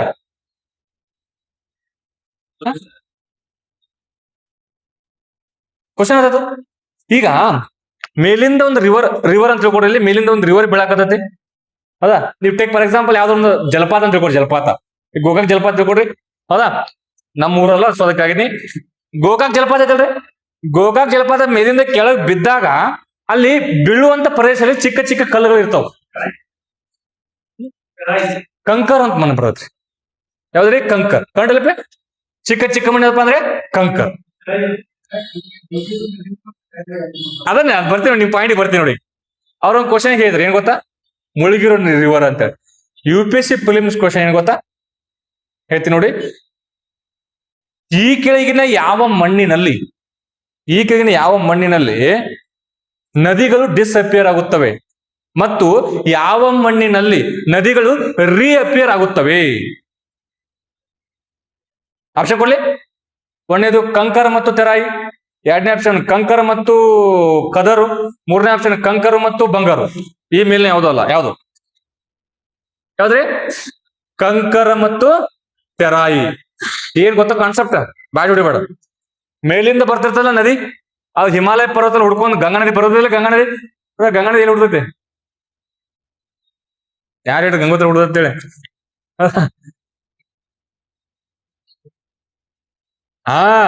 ಹಂಗ ಹೇಳ್ಬೇಕು. ಗಂಗೋತ್ರಿ ಅನ್ಬಾರ್ದು. ಭಗೀರಥಿ ಮತ್ತು ಅಲಕನಂದ ರಿವರ್ ಎರಡು ಬಂದು ಎಲ್ಲಿ ಸೇರ್ತಾವ? ದೇವಪ್ರಯಾಗ ಸೇರ್ತಾವ. ಪ್ರಯಾಗ ಬರ್ತಾವ, ಪಂಚ ಪ್ರಯಾಗ ಬರ್ತಾವಲ್ಲಿ. ಅವು ಇಂಪಾರ್ಟೆಂಟ್ ಎಕ್ಸಾಮ್. ಭಗೀರಥಿ ಮತ್ತು ಅಲಕನಂದ ಬಂದು ದೇವಪ್ರಯಾಗ ಸೇರ್ಕೋತಾವ. ದೇವಪ್ರಯಾಗದಿಂದ ಮುಂದ್ಗಡೆ ಹೋಗ್ತದೆ ಗಂಗಾ ನದಿ. ಹೌದಾ? ಗಂಗಾ ನದಿಯನ್ನ ಆ ಬಾಂಗ್ಲಾದೇಶ ಏನಂತ ಕರೀತಾರ? ಪದ್ಮ ಅಂತ ಕರೀತಾರ. ಹೌದಾ, ಪದ್ಮ ಅಂತ ಕರೀತಾರ. ನೆಕ್ಸ್ಟ್ ಆ ಕಡೆಯಿಂದ ಬರ್ತಿರ್ತೈತಿಲ್ಲ ಯಾವ್ದದು ಬ್ರಹ್ಮಪುತ್ರ ನದಿಯನ್ನ ಬಾಂಗ್ಲಾದೇಶ ಏನಂತ ಕರೀತಾರ? ಜಮುನಾ. ಅವೆರಡು ಸೇರಿ ಬಂಗಾಳದಲ್ಲಿ ಹೋಗ್ತಾವ ಮುಂದೆ, ಅದಕ್ಕೆ ಏನ್ ಕರೀತಾರ? ಮೇಘನ. ಮೇಘ ಅಂತ ಕರೀತಾರಲ್ಲ. ಇವೆಲ್ಲ ಬೇಸಿಕ್ ಕ್ವಶನ್ಸ್ ಇವೆಲ್ಲ ಗೊತ್ತಿರ್ಬೇಕು ನಿಮ್ಗ, ಇದನ್ನ ಯಾವ್ದು ಹೇಳಂಗಿಲ್ಲ ಮತ್ತ, ರೈಟ್? ಈಗೇನ್ ಕೊಡ್ತಾ ಕಾನ್ಸೆಪ್ಟ್ ನೆನ್ಬಿಟ್ಟು ಒಟ್ಟ ನೆನಪು ಹಾರಬಾರ್ದು. ಮೇಲಿಂದ ರಿವರ್ ಒಂದು ಬರಾಗ ಅಂತ ತಿಳ್ಕೊಡ್ರಿ. ಅದ ಮೇಲಿಂದ ರಿವರ್ ಬರತೈತಿ. ಅದ ರಿವರ್ ಬರುವಾಗ ಆ ಒಂದು ರಿವರು ಏನ್ ಸಣ್ಣ ಸಣ್ಣ ಕಲ್ಲುಗಳು ಇರ್ತಾವಲ್ಲ, ಮೊದಲು ಫಸ್ಟ್ ಬಿಗಿನಿಂಗ್ ಮಳಿ ನದಿ ಸ್ಟಾರ್ಟ್ ಆಗೋದು ಬಿಗಿನಿಂಗ್. ಅದ್ ಮೇಲಿಂದ ಬಂದ ತಕ್ಷಣ ಕೆಳಗಡೆ ಮುಖಜಭೂಮಿ ಹೋಗ್ತಿರೋದಿಲ್ಲ. ಸೊ ಅವಾಗ ಆ ಒಂದು ನದಿಗಳಿಂದ ಸ್ಟಾರ್ಟ್ ಆಗೋ ಪ್ಲೇಸ್ ಅಲ್ಲಿ ಸಣ್ಣ ಸಣ್ಣ ಚಿಕ್ಕ ಚಿಕ್ಕ ಕಲ್ಲುಗಳು ಇರ್ತಾವ. ಮೇಲಿಂದ ತಗೊಂಬಂದೆಲ್ಲ ಡಿಪಾಸಿಷನ್ ಮಾಡಿರ್ತಾವ ಅಲ್ಲಿ ಅವು. ಆ ಕಲ್ಲುಗಳಲ್ಲಿ ನದಿ ಏನ್ ಮಾಡ್ತಪ್ಪ ಅಂದ್ರೆ ಒಳಗಡೆ ಇರ್ತೈತಿ, ನೀರ್ ಒಳಗಡೆ ಇರ್ತೈತಿ, ಬಟ್ ಮ್ಯಾಲ ಕಲ್ಲುಗಳು ಇರ್ತಾವ. ನದಿ ಎಲ್ಲ ಕಾಣಂಗಿಲ್ಲ, ಅಲ್ಲಿ ನೀರ್ ಕಾಣಂಗಿಲ್ಲ ನಿಮ್ಗ. ಸೊ ಅದಕ್ಕೆ ಅಲ್ಲಿ ಏನಪ್ಪಾ ಅಂದ್ರೆ ರಿವರ್ ಡಿಸ್ಅಪಿಯರ್ ಅಂತ ಕರಿತೀವಿ ನಾವು ಅದನ್ನ. ರಿವರ್ ಇರಂಗಿಲ್ಲ ಅಲ್ಲಿ, ನದಿ ಇರ್ತೈತಿ. ಡಿಸ್ಅಪಿಯರ್ ನದಿ ಎಲ್ಲಿ ಹೋಗಿತ್ತದಲ್ಲ, ನದಿ ಇರ್ತೈತಿ, ಬಟ್ ಕಲ್ಲು ಒಳಗಡೆ ನೀರ್ ಹೊಂಟಿರ್ತೈತಿ. ಒಳಗಡೆ ಮ್ಯಾಲ ಕಲ್ಲು ಕಾಣ್ತಿರ್ತೀನಿ, ಮ್ಯಾಲ ನೀರ್ ಕಾಣಂಗಿಲ್ಲ, ಬಟ್ ಒಳಗಡೆ ನೀರ್ ಇರ್ತೈತಿ. ಸೊ ಅದಕ್ಕೆ ಡಿಸ್ಅಪಿಯರ್ ಇಲ್ಲಪ್ಪ ಅಂದ್ರೆ ಕಂಕರ್ದಾಗ ಆಗತ್ತೆ. ಈ ನೆಕ್ಸ್ಟ್ ಅದಾದ್ಮೇಲೆ ಆ ಒಂದು ಕಂಕರ್ ರಿವರ್ ಮುಗಿದು ಹೋದ ತಕ್ಷಣ ಮುಂದೆ ತೆರಾಯಿ ಮಣ್ಣು ಬರುತ್ತೆ. ಆ ತೆರಾಯಿ ಮಣ್ಣು ಬರುತ್ತಲ್ಲಿ, ಅವಾಗ ಏನಂತ ವಾಪಸ್ ಆ ಮಣ್ಣ ಮೇಲೆ ನೀರು ಹೋಗ್ತೈತಿ. ಅವಾಗ ಮತ್ತೆ ರೀಪೇರ್ ಆಗ್ತೈತಲ್ಲಿ. ರಿಪೇರ್ ಆಗ್ತಲ್ಲಪ್ಪಿ. ಅದು ಸಿಂಪಲ್ ನಿಮಗೆ ಇದು ಇನ್ಫಾರ್ಮೇಶನ್ ಗೊತ್ತಿರ್ಬೇಕು. ಇದು ನೆಕ್ಸ್ಟ್ ಇನ್ನೊಂದು ಕ್ವಶನ್ ಏನ್ ಕೇಳ್ದ ಗೊತ್ತಾ? ಕ್ಯೂಮಿಕ್ ಆಮ್ಲ. ಹೌದಾ? ಕ್ಯೂಮಿಕ್ ಏನದು? ಇದ್ರಲ್ಲಿ ಐತೆ ಅದು ಬಳ್ಳಾರಿ. ಹೌದಾ? ಏನು ಸಾಯಿಲ್ ರಿಸರ್ಚ್ ಇನ್ಸ್ಟಿಟ್ಯೂಟ್ ಬರುತ್ತೆ. ಹೌದಾ? ಬಳ್ಳಾರಿ. ಹೌದಾ? ನೆಕ್ಸ್ಟ್ ಭೋಪಾಲ್, ಮಧ್ಯಪ್ರದೇಶ ಭೋಪಾಲ್ ನಮ್ಮಲ್ಲಿ. ಅಲ್ಲ ಬೇಸಿಕ್ ಕ್ವಶನ್ ಅವೆಲ್ಲ. ಹೌದಾ? ಅಲ್ಲ ನಿಮ್ಗೆ ಗೊತ್ತಿರ್ಬೇಕಪ್ಪಿ. ಅಲ್ಲ ಹಾಗೆ ತಿಳ್ಕೊಕ್ ಹೋಗ್ಬೇಡ್ರಿ, ಬಟ್ ಬೇಸಿಕ್ ಕ್ವಶನ್ ಅವೆಲ್ಲ ಗೊತ್ತಿರ್ಬೇಕು. ನೆಕ್ಸ್ಟ್ ಕಾನ್ಸೆಪ್ಟ್ ಹೇಳಕೈತಿ. ಹೌದಾ? ಈಗೇನ್ ಕ್ವಶನ್ ಕೇಳ್ತಾನೆ ಗೊತ್ತಾ? ಈ UPSC ಪ್ಲಿಮ್ಸ್ ಅಲ್ಲಿ ಕ್ವಶನ್ ಕೇಳಿ ಅಲ್ಲಿ 4 ಆಪ್ಷನ್ ಕೊಡ್ತಾನ್ರಿ. ಮಣ್ಣಿನ ಅಂದ್ರೆ ಕಂಕರು, ಕದರು, ಬಾಗರು ಅಂತೆಲ್ಲ ಕೊಡ್ತಾನ. ಅವನ್ನ ಈ ನದಿಯಿಂದ ಈ ಕಡೆ ಜೋಡಿಸ್ಬೇಕ್ರಿ. ನದಿ ಪಕ್ಕ ಯಾವ್ದು ಬರ್ತೈತಿ, ಆದ್ಮೇಲೆ ಅದಕ್ಕಿಂತ ದೂರ ಯಾವ್ದು ಬರತಿ, ಅದಕ್ಕಿಂತ ದೂರ ಯಾವ್ದು ಬರೋದು ಅಂತೇಳಿ ಬರೋದಿಲ್ಲ. ಆಗ ಸರ್ಚ್ ಇಮೇಜ್ ಸರ್ಚ್ ಮಾಡಪ್ಪಿ. ಅದನ್ನ ಸರ್ಚ್ ಅಲ್ಯೂವಿಯಲ್ ಸಾಯಿಲ್ ತಗೊಳ್ರಿ, ಬರೋದು ಇಮೇಜ್ ಅಲ್ಲಿ. ನಾನ್ ನಿಮ್ಗೆ ಯಾಕೆ ಹೇಳಾಕೈತಿ ಅಂದ್ರೆ, ನಾ ಹೇಳಿ ಹೋದ್ರೆ ನಿಮ್ಗೆ ಬಾಯಾಟ ಆಗ್ತೀರಿ, ಇಲ್ಲಿ ಕೇಳಿ ಈ ಕಡೆ ಬಿಟ್ಟು ಬಿಡ್ತೀರಿ. ನಿಮಗದ ಅರಿವಾಗ್ಬೇಕು, ನಿಮ್ಗದ ಅರಿವಾಗ್ಬೇಕು, ನೀವು ಕಣ್ಣಾರ್ಲೆ ನೋಡ್ಬೇಕು. ಅಂದಾಗ ನಿಮ್ಗ ಕ್ಯೂರಿಯಾಸಿಟಿ ಬರ್ತೈತಿ, ಇಂಟ್ರೆಸ್ಟ್ ಬರ್ತೈತಿ. ನೋಡ್ರಿ ಒಂದ್ಸಲ ಫಸ್ಟ್ ಯಾವ್ದು ಬರ್ತೈತಿ? ನದಿ ಪಕ್ಕನ ಬರೋದು ಯಾವಪ್ಪ ಅಂದ್ರೆ ಕಾದರ್. ಅದ್ರಾಗೈತಿ ನೋಡು. ಯಾಕೆ? ಅದಕ್ಕೆ ಹೊಸ ಮಣ್ಣದು. ಯಾಕಂದ್ರೆ ನದಿ ಪಕ್ಕನ ಇರುತ್ತೆ ಅದು. ಅದೇ ಒಂದಿನ ಸ್ವಲ್ಪ ದಿನ ಆದ್ಮೇಲೆ ಫ್ಲಡ್ ಅದು ಬಂದ ತಕ್ಷಣ ಅದು ಆ ಕಡೆ ದೂರ ಹೋಗುತ್ತೆ. ಮತ್ ಮಣ್ಣು ಅದೇ ಆ ಕಡೆ ದೂರ ಹೋದ್ರೆ ಅದು ಬಂಗರ್. ನದಿ ಪಕ್ಕನೇ ಇರ್ತಕ್ಕಂಥ ಯಾವ್ದ್ರಿ? ಕಾದರ್. ಅದು ಪೂರ್ತಿ ದೂರ ಆ ಕಡೆ ಹೋದ ತಕ್ಷಣ ಯಾವ್ದು ಬರ್ತದೆ ಅಂದ್ರೆ ಬಂಗರ್. ಅದಕ್ಕೆ ಅದು ಹಳೆ ಮಣ್ಣು. ಈ ನದಿ ಪಕ್ಕ ಇರ್ತಕ್ಕಂಥ ಯಾವಪ್ಪ ಅಂದ್ರೆ ಹೊಸ ಮಣ್ಣು, ಅದು ಕಾದರ್. ಕಡದಪ್ಪಿ. ಈ ನೆಕ್ಸ್ಟ್ ಅದಕ್ಕಿಂತ ಮುಂಚೆ ಬರೋದು ಅಲ್ಲಿ ಇಮೇಜ್ ಮತ್ತೆ ತೆರಾಯಿ. ಯಾವ್ದಕ್ಕಿಂತ ಮುಂಚೆ ಇರೋದು ಬಂಗಾರ, ಆದ್ಮೇಲೆ ತೆರಾಯಿ, ಬಬ್ಬರ್. ಅದೇ ನೋಡ್ರಿ, ಕೇಳ್ರಿ ಒಂದ್ಸಲ ಇದನ್ನ ಹೇಳ್ತೀನಿ ನೋಡ್ರಿ, ಅದ್ ಕಡೆ ನೋಡ್ರಿ. ಫಸ್ಟ್ ಬಬ್ಬರು, ಅದಾದ್ಮೇಲೆ ಯಾವಪ್ಪ ಅಂದ್ರೆ ಕದರು. ಕದರ್. ಮೊದಲ ನದಿಯಿಂದ ಬರ್ರಿ. ಮೊದಲ ಕದರ್ ಆದ್ಮೇಲೆ ಯಾವ್ದು ಬರ್ರಿ? ಬಂಗರ್ ಆದ್ಮೇಲೆ ತೆರಾಯಿ ಆದ್ಮೇಲೆ ಬಬ್ಬರ್.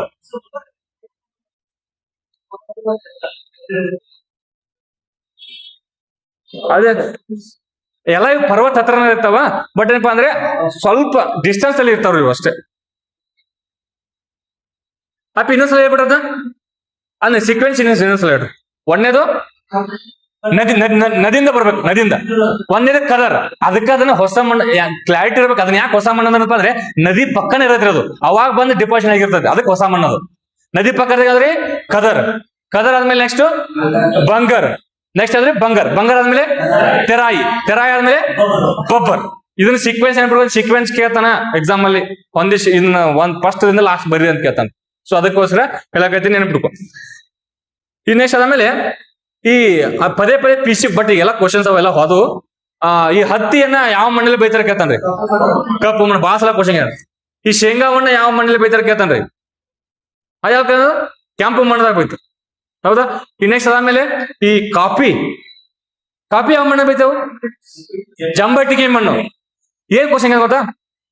ಬೇಸಿಗೆ ಕಾಲದಲ್ಲಿ ಗಟ್ಟಿ ಆಕತಿ, ಮಳೆಗಾಲದಲ್ಲಿ ಮೃದು ಆಗುವಂತ ಮಣ್ಣು ಯಾವತ್ ಕೇಳ್ತಾನ್ರಿ? ಜಂಬಟ್ಟಿಗೆ ಮಣ್ಣು.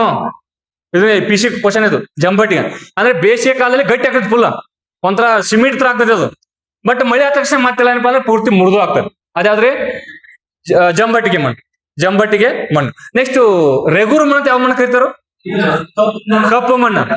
ರೆಗೂರ್ ಮಣ್ಣು ಪದೇ ಕೇಳ್ತಾನ. ರೆಗೂರ್ ಮಣ್ಣು ಅದ. ಚರ್ನೋಜಿಮ್ ಅಂತ ಕರೀತಾರ ಅದನ್ನ. ನೀವ್ ಹೇಳ್ಬೇಕು ಆನ್ಸರ್. ಹೌದಾ?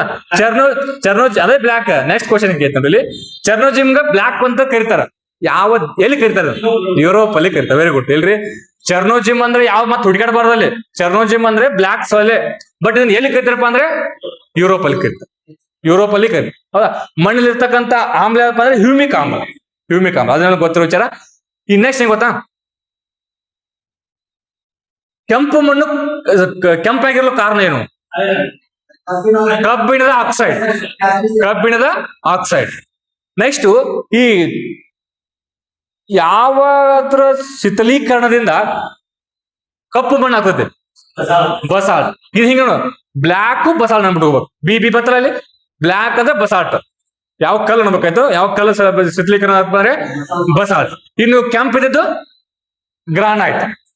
ಹೌದಾ? ಕೆಂಪು ಗ್ರಾನೈಟ್, ಬ್ಲಾಕ್ ಬಸಾಲ್ಟ್. ಸ್ಪೀಡ್ ಆತಾನ ಸ್ವಲ್ಪ? ಸ್ಪೀಡ್. ಇವೆಲ್ಲ ಬೇಸಿಕ್ ಕ್ವಶನ್ಸ್ಗಳು. ತಲೆಯಾಗಿರ್ಲಿ, ನೀನು ಹೊಸಾದ್ ಕಲಿಯಾಕತ್ತಿಲ್ಲ. ಬೇಸಿಕ್ ಒಂದ್ 2 ವರ್ಷ ಓದಿದವ್ರಿಗೆ ಅಥವಾ 1 ವರ್ಷ ಓದಿದವ್ರಿಗೆ ಬೇಸಿಕ್ ಇವೆಲ್ಲ ಕ್ವಶನ್ಸ್ಗಳು. ಇಟ್ಯಾಕ್ಸ್ ಸ್ಪೀಡ್ ಆಗ್ತೀನಿ ಅಂದ್ರೆ ಇದು ಟೀಚಿಂಗ್ ಅಲ್ಲ. ತಲೆಯಾಗಿರ್ಲಿ, ನಾವು ಮಾಡ್ತಿರೋದು ಟೀಚಿಂಗ್ ಕೋಚಿಂಗ್ ಇನ್ಸ್ಟಿಟ್ಯೂಟ್ ಅಲ್ಲ. This is discussion. ಆಲ್ರೆಡಿ ಓದಿದವ್ರು ಮುಂದ್ ಕೂತಿರಿ, ನಾ ಹೇಳಕತ್ತೀನಿ. ಆ ತಲೆಯಾಗಿರ್ಬೇಕು. ಇಟ್ಯಾಕ್ಸ್ ಸ್ಪೀಡ್ ಹೊಂಟ ನೀವು ವಿಚಾರ ಮಾಡ್ಬಾರ್ದು ನೀವು. This is discussion is for only those who are already prepared for at least 2 to 3 years or 1 to 2 years. This is discussion is not for those who are beginners. ನಾ ಇದು ಹಿಂಗೆಲ್ಲ ಹೇಳಕತ್ತಿದ್ದಾರೆ, ಏನೋ ಇಂಗ್ಲಿಷ್ ಫಿಲ್ಮ್ ನೋಡಿದಂಗ ಆಗತ್ತ ಅವ್ರಿಗೆ. ಹೌದಾ? ಯಾಕೆ ಅರ್ಥ ಆಗಂಗಿಲ್ಲ? This is not for beginners. I am telling you. ನೀವು ಡಿಸಿಷನ್ ತಗೊಳ್ರಿ. This is not for beginners. I am not a teacher and you are not a student. Here we all are competitors. ಸ್ಪರ್ಧಾರ್ಥಿಗಳು. ಆತಲಾಗಿರ್ಬೇಕು. ನಾ ಯಾರೋ ಬಂದ್ ಹೇಳಕತ್ತ ನಾ teacher, ನೀವು ಬಂದ್ ಕೂತ್ ಕೇಳಿದ್ರೆ ಸ್ಟೂಡೆಂಟ್ ಅಲ್ಲ. ನಾನ್ ಹಂಗ್ ತಿಂಕ ಮಾಡಂಗಿಲ್ಲ, ನೀವ್ ಹಂಗ್ ತಿಂಕ್ ಮಾಡ್ಬಾರ್ದು. ನೀವು ಆಲ್ರೆಡಿ ಓದಿದ್ರಿಂದ ನಾ ರಿವಿಷನ್ ಮಾಡಕತ್ತೀನಿ ಅಷ್ಟೇ. Hope you guys are understood what I mean. Understand ಆಯ್ತಾ? ನಾ ಏನ್ ಹೇಳಕೊಂಡಿನಿ ಅಂತೇಳಿ? ನಿಮ್ಮ ಮಟ್ಟ ನೀವು ಡಿಸಿಷನ್ ತಗೋಬೇಕು. ನಾನು ಇಲ್ಲಿ ಹೊಂಟಿದ್ದೀನಿ, ಅದು ನನಗೆ ಹೆಲ್ಪ್ ಆಗಕತ್ತದೆ ಇಲ್ಲೋ, ಅಥವಾ ಅವ್ನು ಬಾಸ್ ಸ್ಪೀಡ್ ಆಗಿ ಆಗತ್ತ ನನ್ನ ತಲೆ ಹೊಂಟತೆ ಇಲ್ಲೋ. Take your own decision. ನಾನು ಇಲ್ಲಿ ಹೋದ್ರೆ ನನಗ ಅವ್ನು ಹೇಳುದು ಅರಗೋಸ್ಕೊಳಕ್ ಆಗಾಕತ್ತೆ ಇಲ್ಲೋ ನನಗ. ಸುಮ್ನೆ ಬಂದ್ ಕೂತು ಟೈಮ್ ಅನ್ನ ವೇಸ್ಟ್ ಮಾಡಕ್ ಹೋಗ್ಬೇಡ್ರಿ. ನಿಮಗ ನಾವ್ ಹೇಳೋ ಸ್ಪೀಡ್ ಆತಂದ್ರೆ ನಾ ಸ್ಲೋ ಮಾಡಂಗಿಲ್ಲ. ನಮ್ದು ಹಂಗೆ ಹೋಗೋದು. ಯಾಕಂದ್ರೆ ಇನ್ನೂ ಡಿಸ್ಕಷನ್ ಮಾಡ್ಬೇಕಂತ ಬಹಳ ಸಬ್ಜೆಕ್ಟ್ ಐತಿ. ನನ್ನ ಕಡೆ ನಾ ಪೂರಾ ಕ್ಲಿಯರ್ ಆಗಿ ಹೇಳ್ಬಿಡಕೈತಿ. ಬಟ್ ಏನಪ್ಪಾ ಅಂದ್ರೆ ನೀವು ನನ್ನ ಸ್ಪೀಡಿಗೆ ನೀವು ಕ್ಯಾಚ್ ಆಗಬೇಕು. ನನ್ ಕ್ಯಾಚ್ ಮಾಡ್ಕೋಬೇಕು. ಕ್ಯಾಚ್ ಮಾಡ್ಕೋಕಾಗ್ಲಿ ಅಂದ್ರೆ ಸ್ವಲ್ಪ ನೀವು ಓದಿ ಬರ್ಬೇಕು. ಇಲ್ಲಿ ಬರೋದ್ನಾಗ ಕ್ವಶನ್ ಪೇಪರ್ ನಾನು ಆಲ್ರೆಡಿ ನಿಮ್ ಕ್ವಶನ್ ಪೇಪರ್ ತೆಗೆದ ಕ್ವಶನ್ ಪೇಪರ್ ಓದ್ಕೊಂಡ್ ಬರ್ಬೇಕು. ನಿಮಗೆ ನನ್ ಕ್ಯಾಚ್ ಮಾಡ್ಲಿಕ್ಕೆ ಈಜಿ ಆಗ್ತದೆ. ರೈಟ್? ನಾ ಯಾಕೆ ಹೇಳಕಂದ್ರೆ ಇಲ್ಲಿ ಯಾರ್ದು ಕೂಡ ಟೈಮ್ ವೇಸ್ಟ್ ಆಗಬಾರ್ದು. Time is a very precious thing. So time ಅನ್ನ ವೇಸ್ಟ್ ಆಗಬಾರ್ದು ಉದ್ದೇಶದಿಂದ ಇದನ್ನ ಹೇಳಕತ್ತೀನಿ. ರೈಟ್? ಇನ್ನು ನೆಕ್ಸ್ಟ್ ಮತ್ತೆ ಡಿಸೈಡ್ ಮಾಡಿದ್ರು ನೀನು ಆ ಎಮರ್ಜೆನ್ಸಿ ಬಗ್ಗೆ ಡಿಸೈಡ್ ಮಾಡಿದ. ಎಮರ್ಜೆನ್ಸಿ ಬಗ್ಗೆ ಸೊ ರಿವೈಸ್ ಮಾಡೋ ಸ್ವಲ್ಪ. ಹೌದಾ? ಮುಂದಿನ ಪಾಠ ಮತ್ತೆ ಹಿಂದಿನ ಸಪಾಟ ಆಗ್ಬಾರ್ದ. ಹೌದಾ? ಅದಕ್ಕೋಸ್ಕರ ಸ್ವಲ್ಪ ರಿವಿಷನ್ ಅನ್ನ ಮಾಡ್ತಾ ಹೋಗೋಣ. ನೆಕ್ಸ್ಟ್ ಎಮರ್ಜೆನ್ಸಿ ಅಂದ್ರೆ ತುರ್ತು ಪರಿಸ್ಥಿತಿ. ಯಾವ ಸಬ್ಜೆಕ್ಟ್ ಬರುತ್ತೆ ಟಾಪಿಕ್? ಸಂವಿಧಾನ ಬರ್ತದೆ. ಗೊತ್ತಿರ್ಬೇಕಪ್ಪ. ಮತ್ ಜಿಯೋಗ್ರಫಿ ಬುಕ್ ಹುಡುಕಾಡಬಾರ್ದು ಇಲ್ಲಿ ಅಂತ ಹೇಳಿ. ಹೌದಾ? ಸಂವಿಧಾನ ಸುಮ್ ಜೋಕ್ ಮಾಡ್ತಿದ್ರೆ ಮತ್ತೆ ಅಷ್ಟೇನ ವಿಚಾರ ಮಾಡ್ಬಾರ್ದು. ಹಿಂಗ್ ನಮ್ ಎಷ್ಟು ಕೀಳಾಗಿ ಮಾತಾಡಕತ್ತಾನ ಅಂತೇಳಿ ಸುಮ್ ಜೋಕ್ ಮಾಡ್ತೀವಿ. ಅಂದ್ರೆ ನೀವು ಓವರ್ ನಿದ್ದೆ ಮಾಡಕತ್ತೀರಿ. ನಿದ್ದೆ ಮಾಡಕತ್ತ ನನಗೂ ನಿದ್ದೆ ಬರ್ತದೆ ನಿಮ್ನ ನೋಡಿ. ಅದಕ್ಕೆ ನಿಮ್ಮನ್ನ ಆಕ್ಟಿವ್ ಇಡಬೇಕು ಅನ್ನೋ ಉದ್ದೇಶ ಅಷ್ಟೇ. ಎಮರ್ಜೆನ್ಸಿ ಅನ್ನೋ ಒಂದು ಕಾನ್ಸೆಪ್ಟ್ ಎಲ್ಲಿಂದ ಏರೋಲ್ ಮಾಡ್ಕೊಂಡು ನಾವು 1935. ಹೌದಲ್ಲ? ನೆಕ್ಸ್ಟ್ ಎಮರ್ಜೆನ್ಸಿ ಪ್ರೊವಿಜನ್ಸ್ ಅಂತ ಬರ್ತೈತ್ರಿ. ಅದನ್ನ ತೊಗೊಂಬಂದ್ ಯಾವಪ್ಪ ಅಂದ್ರೆ ಜರ್ಮನಿಯ ವೇಮರ್ ಸಂವಿಧಾನ. Emergency provisions. ಎಮರ್ಜೆನ್ಸಿ ಅನ್ನೋದು ಕಾನ್ಸೆಪ್ಟ್ ನಮ್ಮ ಸಂವಿಧಾನದ ಎಷ್ಟನೇ ಭಾಗದಾಗ ಬರ್ತೈತಿ? 18ನೇ ಭಾಗ. ನೀ ಎಷ್ಟು ಹೇಳಿದಿ? 25. 20 ಸಂವಿಧಾನ ತಿದ್ದುಪಡಿ ಹೇಳ್ದ. ಇದು ಪಡಿ ಎಮರ್ಜೆನ್ಸಿ ಬರೋದಪ್ಪ ಅಂದ್ರೆ 18ನೇ ಭಾಗದಾಗ ಬರ್ತದೆ. ಎಮರ್ಜೆನ್ಸಿ ಬರೋದು 18ನೇ ಭಾಗದಾಗ ಬರ್ತದೆ. ನೆಕ್ಸ್ಟ್ ಈ ಸಂವಿಧಾನದ ಪ್ರಕಾರ ಎಷ್ಟು ಪ್ರಕಾರದ ಎಮರ್ಜೆನ್ಸಿಗಳದಾವು? 3. ಒಂದು ರಾಷ್ಟ್ರೀಯ ತುರ್ತು ಪರಿಸ್ಥಿತಿ, ರಾಜ್ಯ ತುರ್ತು ಪರಿಸ್ಥಿತಿ, ಹಣಕಾಸು ತುರ್ತು ಪರಿಸ್ಥಿತಿ, ಇನ್ನೊಂದು ಬಾಹ್ಯ ತುರ್ತು ಪರಿಸ್ಥಿತಿ. ಕೆಕಡ ಬರ್ತಿ ನಿಮ್ ಪಾಯಿಂಟ್ ಬರ್ತಿ. ಹಾ ಕಡದೆ ಬರ್ತಿ, ಅದು ಸಪರೇಟ್ ಅಲ್ಲ, ಈ ನ್ಯಾಷನಲ್ ಎಮರ್ಜೆನ್ಸಿ ಬರುತ್ತೆ ಅದು. ರೈಟ್, ನಿಮ್ಗೆ ಗೊತ್ತಿರ್ಬೇಕು, ರಾಷ್ಟ್ರಪತಿ ಆಡಳಿತ ಅಂದ್ರೂ ಒಂದೇ, ರಾಜ್ಯ ತುರ್ತು ಪರಿಸ್ಥಿತಿ ಅಂದ್ರೂ ಒಂದೇ, ಮತ್ 4ನೇದು ರಾಷ್ಟ್ರಪತಿ ಆಡಳಿತ ಅನ್ನಬಾರದು. ಅದು ಎರಡು ಒಂದೇ. ಅದು ಇಲ್ಲಿ ಕ್ವಶನ್ ಏನ್ ಆಲ್ರೆಡಿ. ರೈಟ್, ಈಗೇನ್ ಅವ್ರು ಅಂದ್ರಲ್ಲ, ಏನ್ ಗೊತ್ತಾ, ರಾಷ್ಟ್ರೀಯ ತುರ್ತು ಪರಿಸ್ಥಿತಿ ಒಳಗಡೆ ಮತ್ತೆ ಯಾವ ಟೈಪ್ಸ್ ಮಾಡ್ತಾನೆ? ಒಂದು ಬಾಹ್ಯ ಆಕ್ರಮಣ, ಇನ್ನೊಂದು ಇಂಟರ್ನಲ್ ಡಿಸ್ಟರ್ಬೆನ್ಸ್ ಅಂತ ಬರೋದು. ಆಂತರಿಕ ಗಲಭೆ, ಇಂಟರ್ನಲ್ ಡಿಸ್ಟರ್ಬೆನ್ಸ್ ಮತ್ತೆ ಬಾಹ್ಯ ಆಕ್ರಮಣ, ಯಾವ ಟೈಪ್ಸ್ ಬರ್ತಾವೆ? ಬಾಹ್ಯ ಆಕ್ರಮಣ. ರೈಟ್, ಈ ನೆಕ್ಸ್ಟ್ ಈ ನ್ಯಾಷನಲ್ ಎಮರ್ಜೆನ್ಸಿ ನೋಡಿ, ಒಂದು ಟ್ಯಾಬ್ಲೆಟ್ ಕಾಲಮ್ ಅಂತ ತಿಳ್ಕೊಡ್ರಿ. ನ್ಯಾಷನಲ್ ಎಮರ್ಜೆನ್ಸಿ, ಸ್ಟೇಟ್ ಎಮರ್ಜೆನ್ಸಿ ಮತ್ತೆ ಫೈನಾನ್ಷಿಯಲ್ ಎಮರ್ಜೆನ್ಸಿ ಅಂತ ತಿಳ್ಕೊಡ್ರಿ. ಹೌದಾ? ಈ ನ್ಯಾಷನಲ್ ಎಮರ್ಜೆನ್ಸಿ ಎಷ್ಟನೇ ಆರ್ಟಿಕಲ್? ಬೇಗ ಹೇಳ್ಬೇಕು. 352. Next state emergency 356. ನೆಕ್ಸ್ಟ್ ಇದು 360. ನೆಕ್ಸ್ಟ್ ಈ ಎಮರ್ಜೆನ್ಸಿ ಆಗ್ಬೇಕಂದ್ರೆ ಯಾವ ಮೆಜಾರಿಟಿ ಬೇಕು? ನ್ಯಾಷನಲ್ ಎಮರ್ಜೆನ್ಸಿ ಸ್ಪೆಷಲ್ ಮೆಜಾರಿಟಿ ಬೇಕು. ಇವೆರಡು ಯಾವಪ್ಪ ಅಂದ್ರೆ ಸಿಂಪಲ್ ಮೆಜಾರಿಟಿ, ಸರಳ ಬಹುಮತ ಬೇಕು. ಕ್ಲಾರಿಟಿ 2 ಪಾಯಿಂಟ್ ಆಯ್ತು. ಈ ನೆಕ್ಸ್ಟ್ ಅದಾದ್ಮೇಲೆ ಈ ಎಮರ್ಜೆನ್ಸಿ ಹೇರಿದ ಮೇಲೆ ಎಷ್ಟು ದಿನದೊಳಗಡೆ ಸಂಸತ್ನಲ್ಲಿ ಪರ್ಮಿಷನ್ ತಗೊಳ್ಬೇಕು? ಎಷ್ಟು? 112 ಗೊತ್ತಾ? 122 ಏನಿಲ್ಲ, ಇಲ್ಲಿ 1 ತಿಂಗಳು, ಇಲ್ಲಿ 2 ತಿಂಗಳು, ಇಲ್ಲಿ 2 ತಿಂಗಳು. ಕ್ಲಾರಿಟಿ ಬರತ್ತೇಪಿ? ಕ್ಲಾರಿಟಿ ಬರೋದಿಲ್ಲ, ಇವನ್ ಜೋಡಿಸ್ಕೋಬೇಕು ಮೊದಲು. ಹೌದಾ? 2 ತಿಂಗಳು, ಸಾರಿ 1 ತಿಂಗಳು, 2 ತಿಂಗಳು, 2 ತಿಂಗಳು ಕೇಳ್ತಾನೆ ಎಕ್ಸಾಮ್ ಪದೇ. ರೈಟ್, ನೆಕ್ಸ್ಟ್ ಈಗ ನ್ಯಾಷನಲ್ ಎಮರ್ಜೆನ್ಸಿ ಹಾಕಿದಾಗ ಮೂಲಭೂತ ಹಕ್ಕದ ಮೇಲೆ ಪರಿಣಾಮ ಬೀಳುತ್ತೇನ? ಬೀಳುತ್ತದೆ. ರೈಟ್, ಈ ನೆಕ್ಸ್ಟ್ ಸ್ಟೇಟ್ ಎಮರ್ಜೆನ್ಸಿ ಹಾಕಿದಾಗ ಮೂಲಭೂತ ಹಕ್ಕ ಮೇಲೆ ಬೀಳಂಗ. ಅದನ್ನ ಕ್ವಶನ್ ಕೇಳ ನೋಡ್ರಿ ಪಿಸಿ ಒಳಗಡೆ. ರೈಟ್, ಈ ನೆಕ್ಸ್ಟ್ ಏನಪ್ಪ ಅಂದ್ರೆ ಈ ಫೈನಾನ್ಷಿಯಲ್ ಎಮರ್ಜೆನ್ಸಿ ಒಳಗಡೆ ಅಲ್ಲಿ ಬೀಳಂಗಿಲ್ಲ, ಯಾವ್ದು ಬೀಳಂಗ ಗೊತ್ತಿಲ್ಲ, ಬಟ್ ಇಲ್ಲಿ ಮಾತ್ರ ಬೀಳ್ತದೆ. ರೈಟ್, ಇದು ಮಾತ್ರ ಬೀಳ್ತದೆ. ಈ ನೆಕ್ಸ್ಟ್ ಈಗ ನೋಡಿ ಹೆಂಗ್ ಕ್ವಶನ್ ಕೇಳ್ತು. ಈಗ ಇವನ್ನೆಲ್ಲ ಬಿಟ್ಬಿಟ್ರಲ್ಲ, ಈಗ ಅದು ಇದೊಂದು ತೋರಿ, ಅದು ನ್ಯಾಷನಲ್ ಎಮರ್ಜೆನ್ಸಿ ಒಂದು ತಗೊಳ್ಳಿ. ಈ ನ್ಯಾಷನಲ್ ಎಮರ್ಜೆನ್ಸಿ ಇದೆಲ್ಲ ಅಂದ್ರೆ ರಾಷ್ಟ್ರೀಯ ತುರ್ತು ಪರಿಸ್ಥಿತಿ. ಬಾಹ್ಯ ಆಕ್ರಮಣ ಹಾಕಿದ್ರು ಅಂದ್ರೆ ಬೇರೆ ಯಾರು ನಮ್ಗೆ ಆಕ್ರಮಣ ಮಾಡಿರ್ತಾರ ನಮ್ಮ ಮೇಲೆ. ಫಾರ್ ಎಕ್ಸಾಂಪಲ್ ಏನಪ್ಪ ಅಂದ್ರೆ ಪಾಕಿಸ್ತಾನ ತೆಗೋರು, ಪಾಕಿಸ್ತಾನ ಅನ್ಕೋರ ಹೆಂಗೆ ಎಕ್ಸಾಂಪಲ್. ಬಾಹ್ಯ ಆಕ್ರಮಣ ಮಾಡಿದಾಗ ಮೂಲಭೂತ ಹಕ್ಕುಗಳು, ಹೌದಾ, ಆಟೋಮೆಟಿಕ್ ರದ್ದಾಗ್ತಾವೋ ಅಥವಾ ಏನ್ ಯಾರು ರಾಷ್ಟ್ರಪತಿಯವರು ಅನೌನ್ಸ್ ಮಾಡಬೇಕು? ಆಟೋಮೆಟಿಕ್ ರದ್ದಾಗುತ್ತವೆ, ಇನ್ಕ್ಲೂಡಿಂಗ್ ಆರ್ಟಿಕಲ್ ನಂಬರ್ 19. ಅದು ಕೂಡ ರದ್ದಾಗ್ತದೆ, ಆಟೋಮೆಟಿಕ್ ಆಗಿ ರದ್ದಾಗ್ತದೆ. ಬರ್ತೀನಿ ನಿಮ್ ಪಾಯಿಂಟ್ ಬರ್ತೀನಿ ನೋಡ್ರಿ ಈಗ. ಹೌದಾ? ಅದಾದ ನನ್ನ ಕ್ವಶನ್ ಅದು ಆಟೋಮೆಟಿಕ್ ರದ್ದಾಗ್ತಾವ. ಇದನ್ನ ಕ್ವಶನ್ ಕೇಳ ಬಹಳ ಕಾನ್ಸೆಪ್ಟ್ ಕ್ಲಿಯರ್ ಇದ್ರೆ ಮಾತ್ರ ಎಕ್ಸಾಮ್ ಹಾಕ್ತೀನಿ. ಬಾಹ್ಯ ಆಕ್ರಮಣ ಮಾಡಿದಾಗ ಬೇರೆ ದೇಶದವರು ಫಂಡಮೆಂಟಲ್ ರೈಟ್ಸ್ಗಳು ಎಕ್ಸ್ಕ್ಲೂಡಿಂಗ್ 2021 ಬರ್ತೀನಿ ಆಮೇಲೆ ನಿಮ್ಗೆ. 2020 ಅವ್ನು ಬಿಟ್ಟು ಇನ್ನು ಉಳಿದ ಇನ್ಕ್ಲೂಡಿಂಗ್ 19 ಕೂಡ ರದ್ದಾಗ್ತೈತೆ. ಫ್ಲೈಟ್ ಇದೆ, ಯಾಕೆ ರದ್ದಾಗುತ್ತೆ? ಯಾರು ಕ್ವಶನ್ ಕೇಳ್ತಾರೆ ಹೊರಗಡೆ? ನೀವು ಕಾಂಪಿಟೇಟಿವ್ ಓದಾಕತ್ತೀಪ, ಬಾಯ್ ಕರೀತಾರೆ, ಕರೆದ ತಕ್ಷಣ ಏನ್ ಕೇಳ್ತಾರ ಅವರು? ನೀ ರಾಷ್ಟ್ರೀಯ ತುರ್ತು ಪರಿಸ್ಥಿತಿ ನಮ್ಮ ಪಾಕಿಸ್ತಾನದವರು ಅಟ್ಯಾಕ್ ಮಾಡಿದಾರ, ರಾಷ್ಟ್ರೀಯ ತುರ್ತು ಪರಿಸ್ಥಿತಿ ಹಾಕಿದಾಗ ಫಂಡಮೆಂಟಲ್ ರೈಟ್ಸ್ಗಳು ಇನ್ಕ್ಲೂಡಿಂಗ್ 19 ಎಕ್ಸ್ಕ್ಲೂಡಿಂಗ್ 2021 ಅನ್ನ ಬಿಟ್ಟು ಇವೆಲ್ಲ ರದ್ದಾಗ್ತಾವ. ಯಾಕೆ ರದ್ದಾಗ್ತಾವ ಕೇಳ್ತಾನ? 19 ಯಾಕೆ ರದ್ದಾಗ್ತದ ಕೇಳ್ತಾನ? ಉಳ್ಕದಂತೆ ರದ್ದಾಗ್ತಾವ, ಬಿಟ್ಬಿಡ್ರಿ. ಬಟ್ 19 ಯಾಕೆ ರದ್ದು ಮಾಡ್ತೀವಪ್ಪ ನಾವು? 19 ಮಾತಾಡೋ ಹಕ್ಕು ನಮ್ದು ಒಂದು ಹಕ್ಕದು, ಸ್ಪೀಚ್ ಅಂಡ್ ಎಕ್ಸ್ಪ್ರೆಷನ್ ಅಂತ ಕರಿತೀವಿ ನಾವು. ಅದು ನಮ್ಮ ಹಕ್ಕು, ಅದ್ಯಾಕೆ ರದ್ದು ಮಾಡ್ತೀವಿ ನಾವು? ಆಟ ಮೇಲೆ ಕೇಳ್ತಾನ ಯಾಕೆ ರದ್ದು ಮಾಡ್ತಾರ? ಅದೇ ನೋಡ್ರಿ ನೀವು, ಆಂತರಿಕ ಗಲಭೆ ಆದಾಗ ರದ್ದು ಮಾಡಂಗಿಲ್ಲ ಅದನ್ನ. ಹೌದಾ? ಆಂತರಿಕ ಗಲಭೆ ಆದಾಗ ರದ್ದು ಮಾಡಂಗಿಲ್ಲ. ಬಟ್ ಬಾಹ್ಯ ಆಕ್ರಮಣ ರದ್ದು ಮಾಡ್ತಾರೆ. ಯಾಕೆ ರದ್ದು ಮಾಡ್ತಾರೆ? ಡೈರೆಕ್ಟ್ ಆಗಿ ಹೆಂಗ್ ಗೊತ್ತಾ? ಇಲ್ಲಿ ಬೇರೆ ಪಾಕಿಸ್ತಾನದವರು ಅಟ್ಯಾಕ್ ಮಾಡಿದಾಗ ನಾವು ಏನಾದ್ರು right to speech and expression ನಾವು ಜನಕ್ಕೆ ಕೊಟ್ಟಿವಂದ್ರೆ, 19ನೇ ಆರ್ಟಿಕಲ್ ಕೊಟ್ಟಿವಂದ್ರೆ, ಅವಾಗ ಏನ್ ಮಾಡ್ತಾರಪ್ಪ ಅಂದ್ರೆ ಎಲ್ಲಾರು ದೇಶ ವಿರೋಧಿ ಸ್ಟೇಟ್ಮೆಂಟ್ ಕೂಡ ಸ್ಟಾರ್ಟ್ ಮಾಡ್ತಾರೆ. ಅವಾಗ ಇನ್ನೂ ಬುಗಿಲ್ ಇರುತ್ತೆ ದೇಶದಲ್ಲಿ.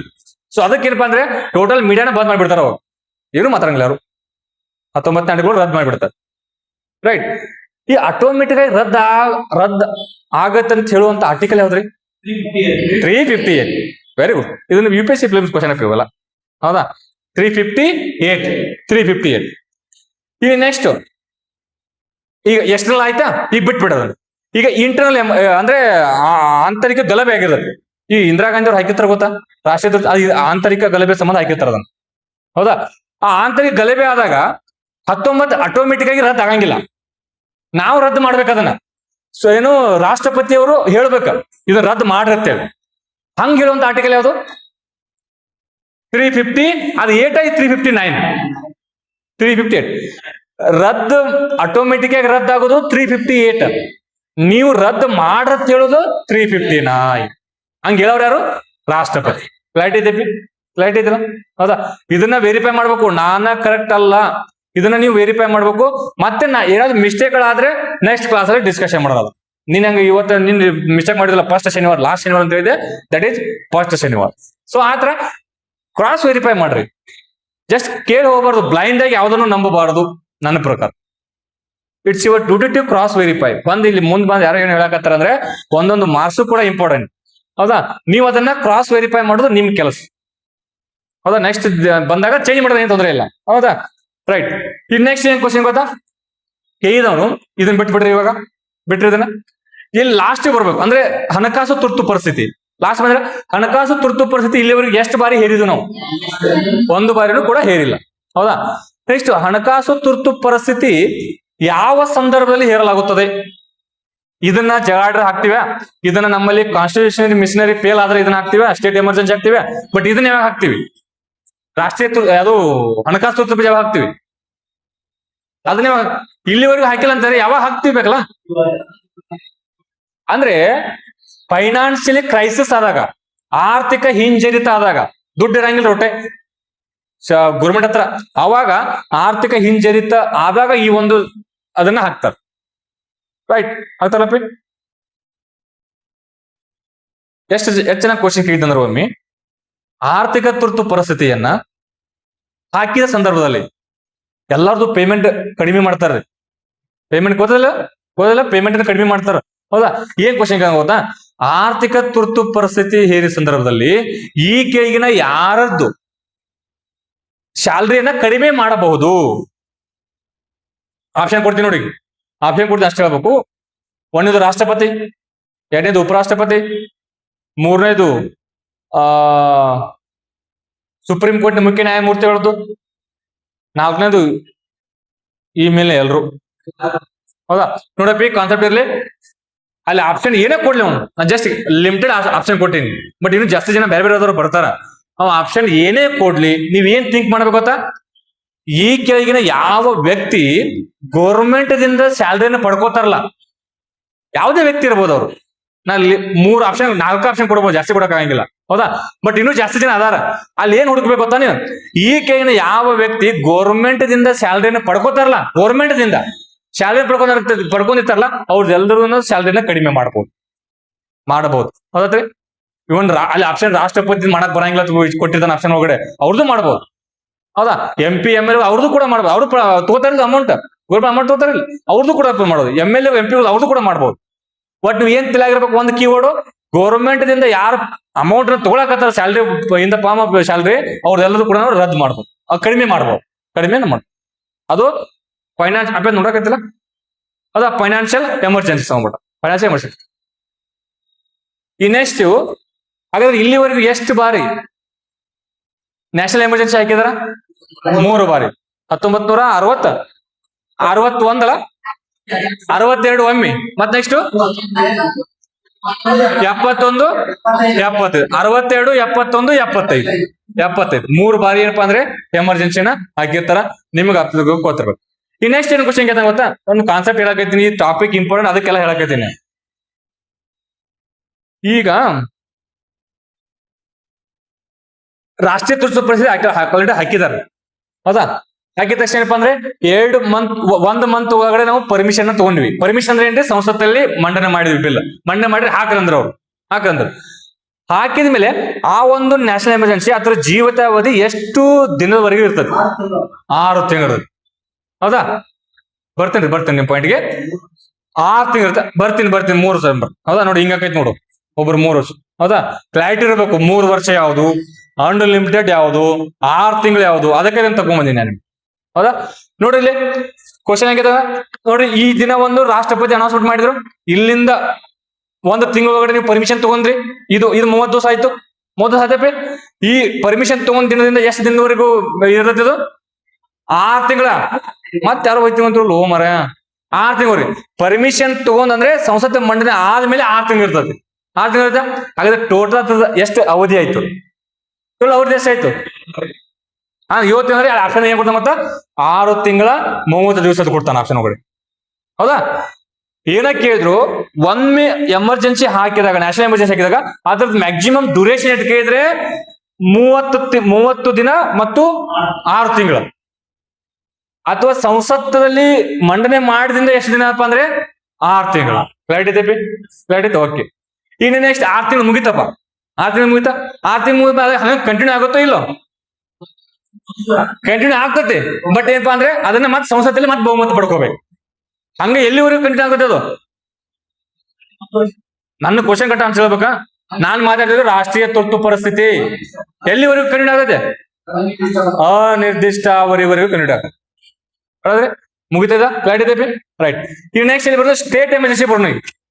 ರಾಜ್ಯ ತುರ್ತು ಪರಿಸ್ಥಿತಿ ಬಂದ್ರೆ ಇಲ್ಲಿಗೆ ಬಂದ ತಕ್ಷಣ ಅದನ್ನೇಪ್ಪ ಅಂದ್ರೆ 2 ತಿಂಗಳ ಒಳಗಡೆ ಪರ್ಮಿಷನ್ ತಗೋಬೇಕು. ಹೇಳಿದ್ರೆ ಮಾತಾಡಿಲ್ಲ, 2 ತಿಂಗಳು ಪರ್ಮಿಷನ್ ತಗೋಬೇಕು. 2 ತಿಂಗಳು ಪರ್ಮಿಷನ್ ತಗೋದಾದ್ಮೇಲೆ ಎಷ್ಟು ದಿನವರೆಗೆ ಇರುತ್ತದ? ನೀವು ನನ್ನ ಕ್ವಶನ್ ಆನ್ಸರ್ ಮಾಡ್ಬೇಕು. ನಿಮಗ್ ಗೊತ್ತಿರೋ ಆನ್ಸರ್ ಹೇಳ್ಬಾರ್ದು. ಇದನ್ನೇ ನಾವು ಎಕ್ಸಾಮ್ ಅಲ್ಲಿ ಇದನ್ನ ತಪ್ಪು ಮಾಡ್ತೀವಿ ಗೊತ್ತಾ? ನಿನಗ್ ಗೊತ್ತಿರೋ ಆನ್ಸರ್ ಬ್ಯಾಡ್ ನನಗ, ನಾನ್ ನಿನ್ ಕ್ವಶನ್ ಅದಕ್ಕೆ ಆನ್ಸರ್ ಹೇಳ್ಬೇಕು. ಹಿಂಗ್ ಮಾಡಿನೇ ಗೊತ್ತಿರೋ ಕ್ವಶನ್ ತಪ್ಪಾಗಿ ಬರ್ತೀನಿ ಎಕ್ಸಾಮ್ ಹಾಲಲ್ಲಿ.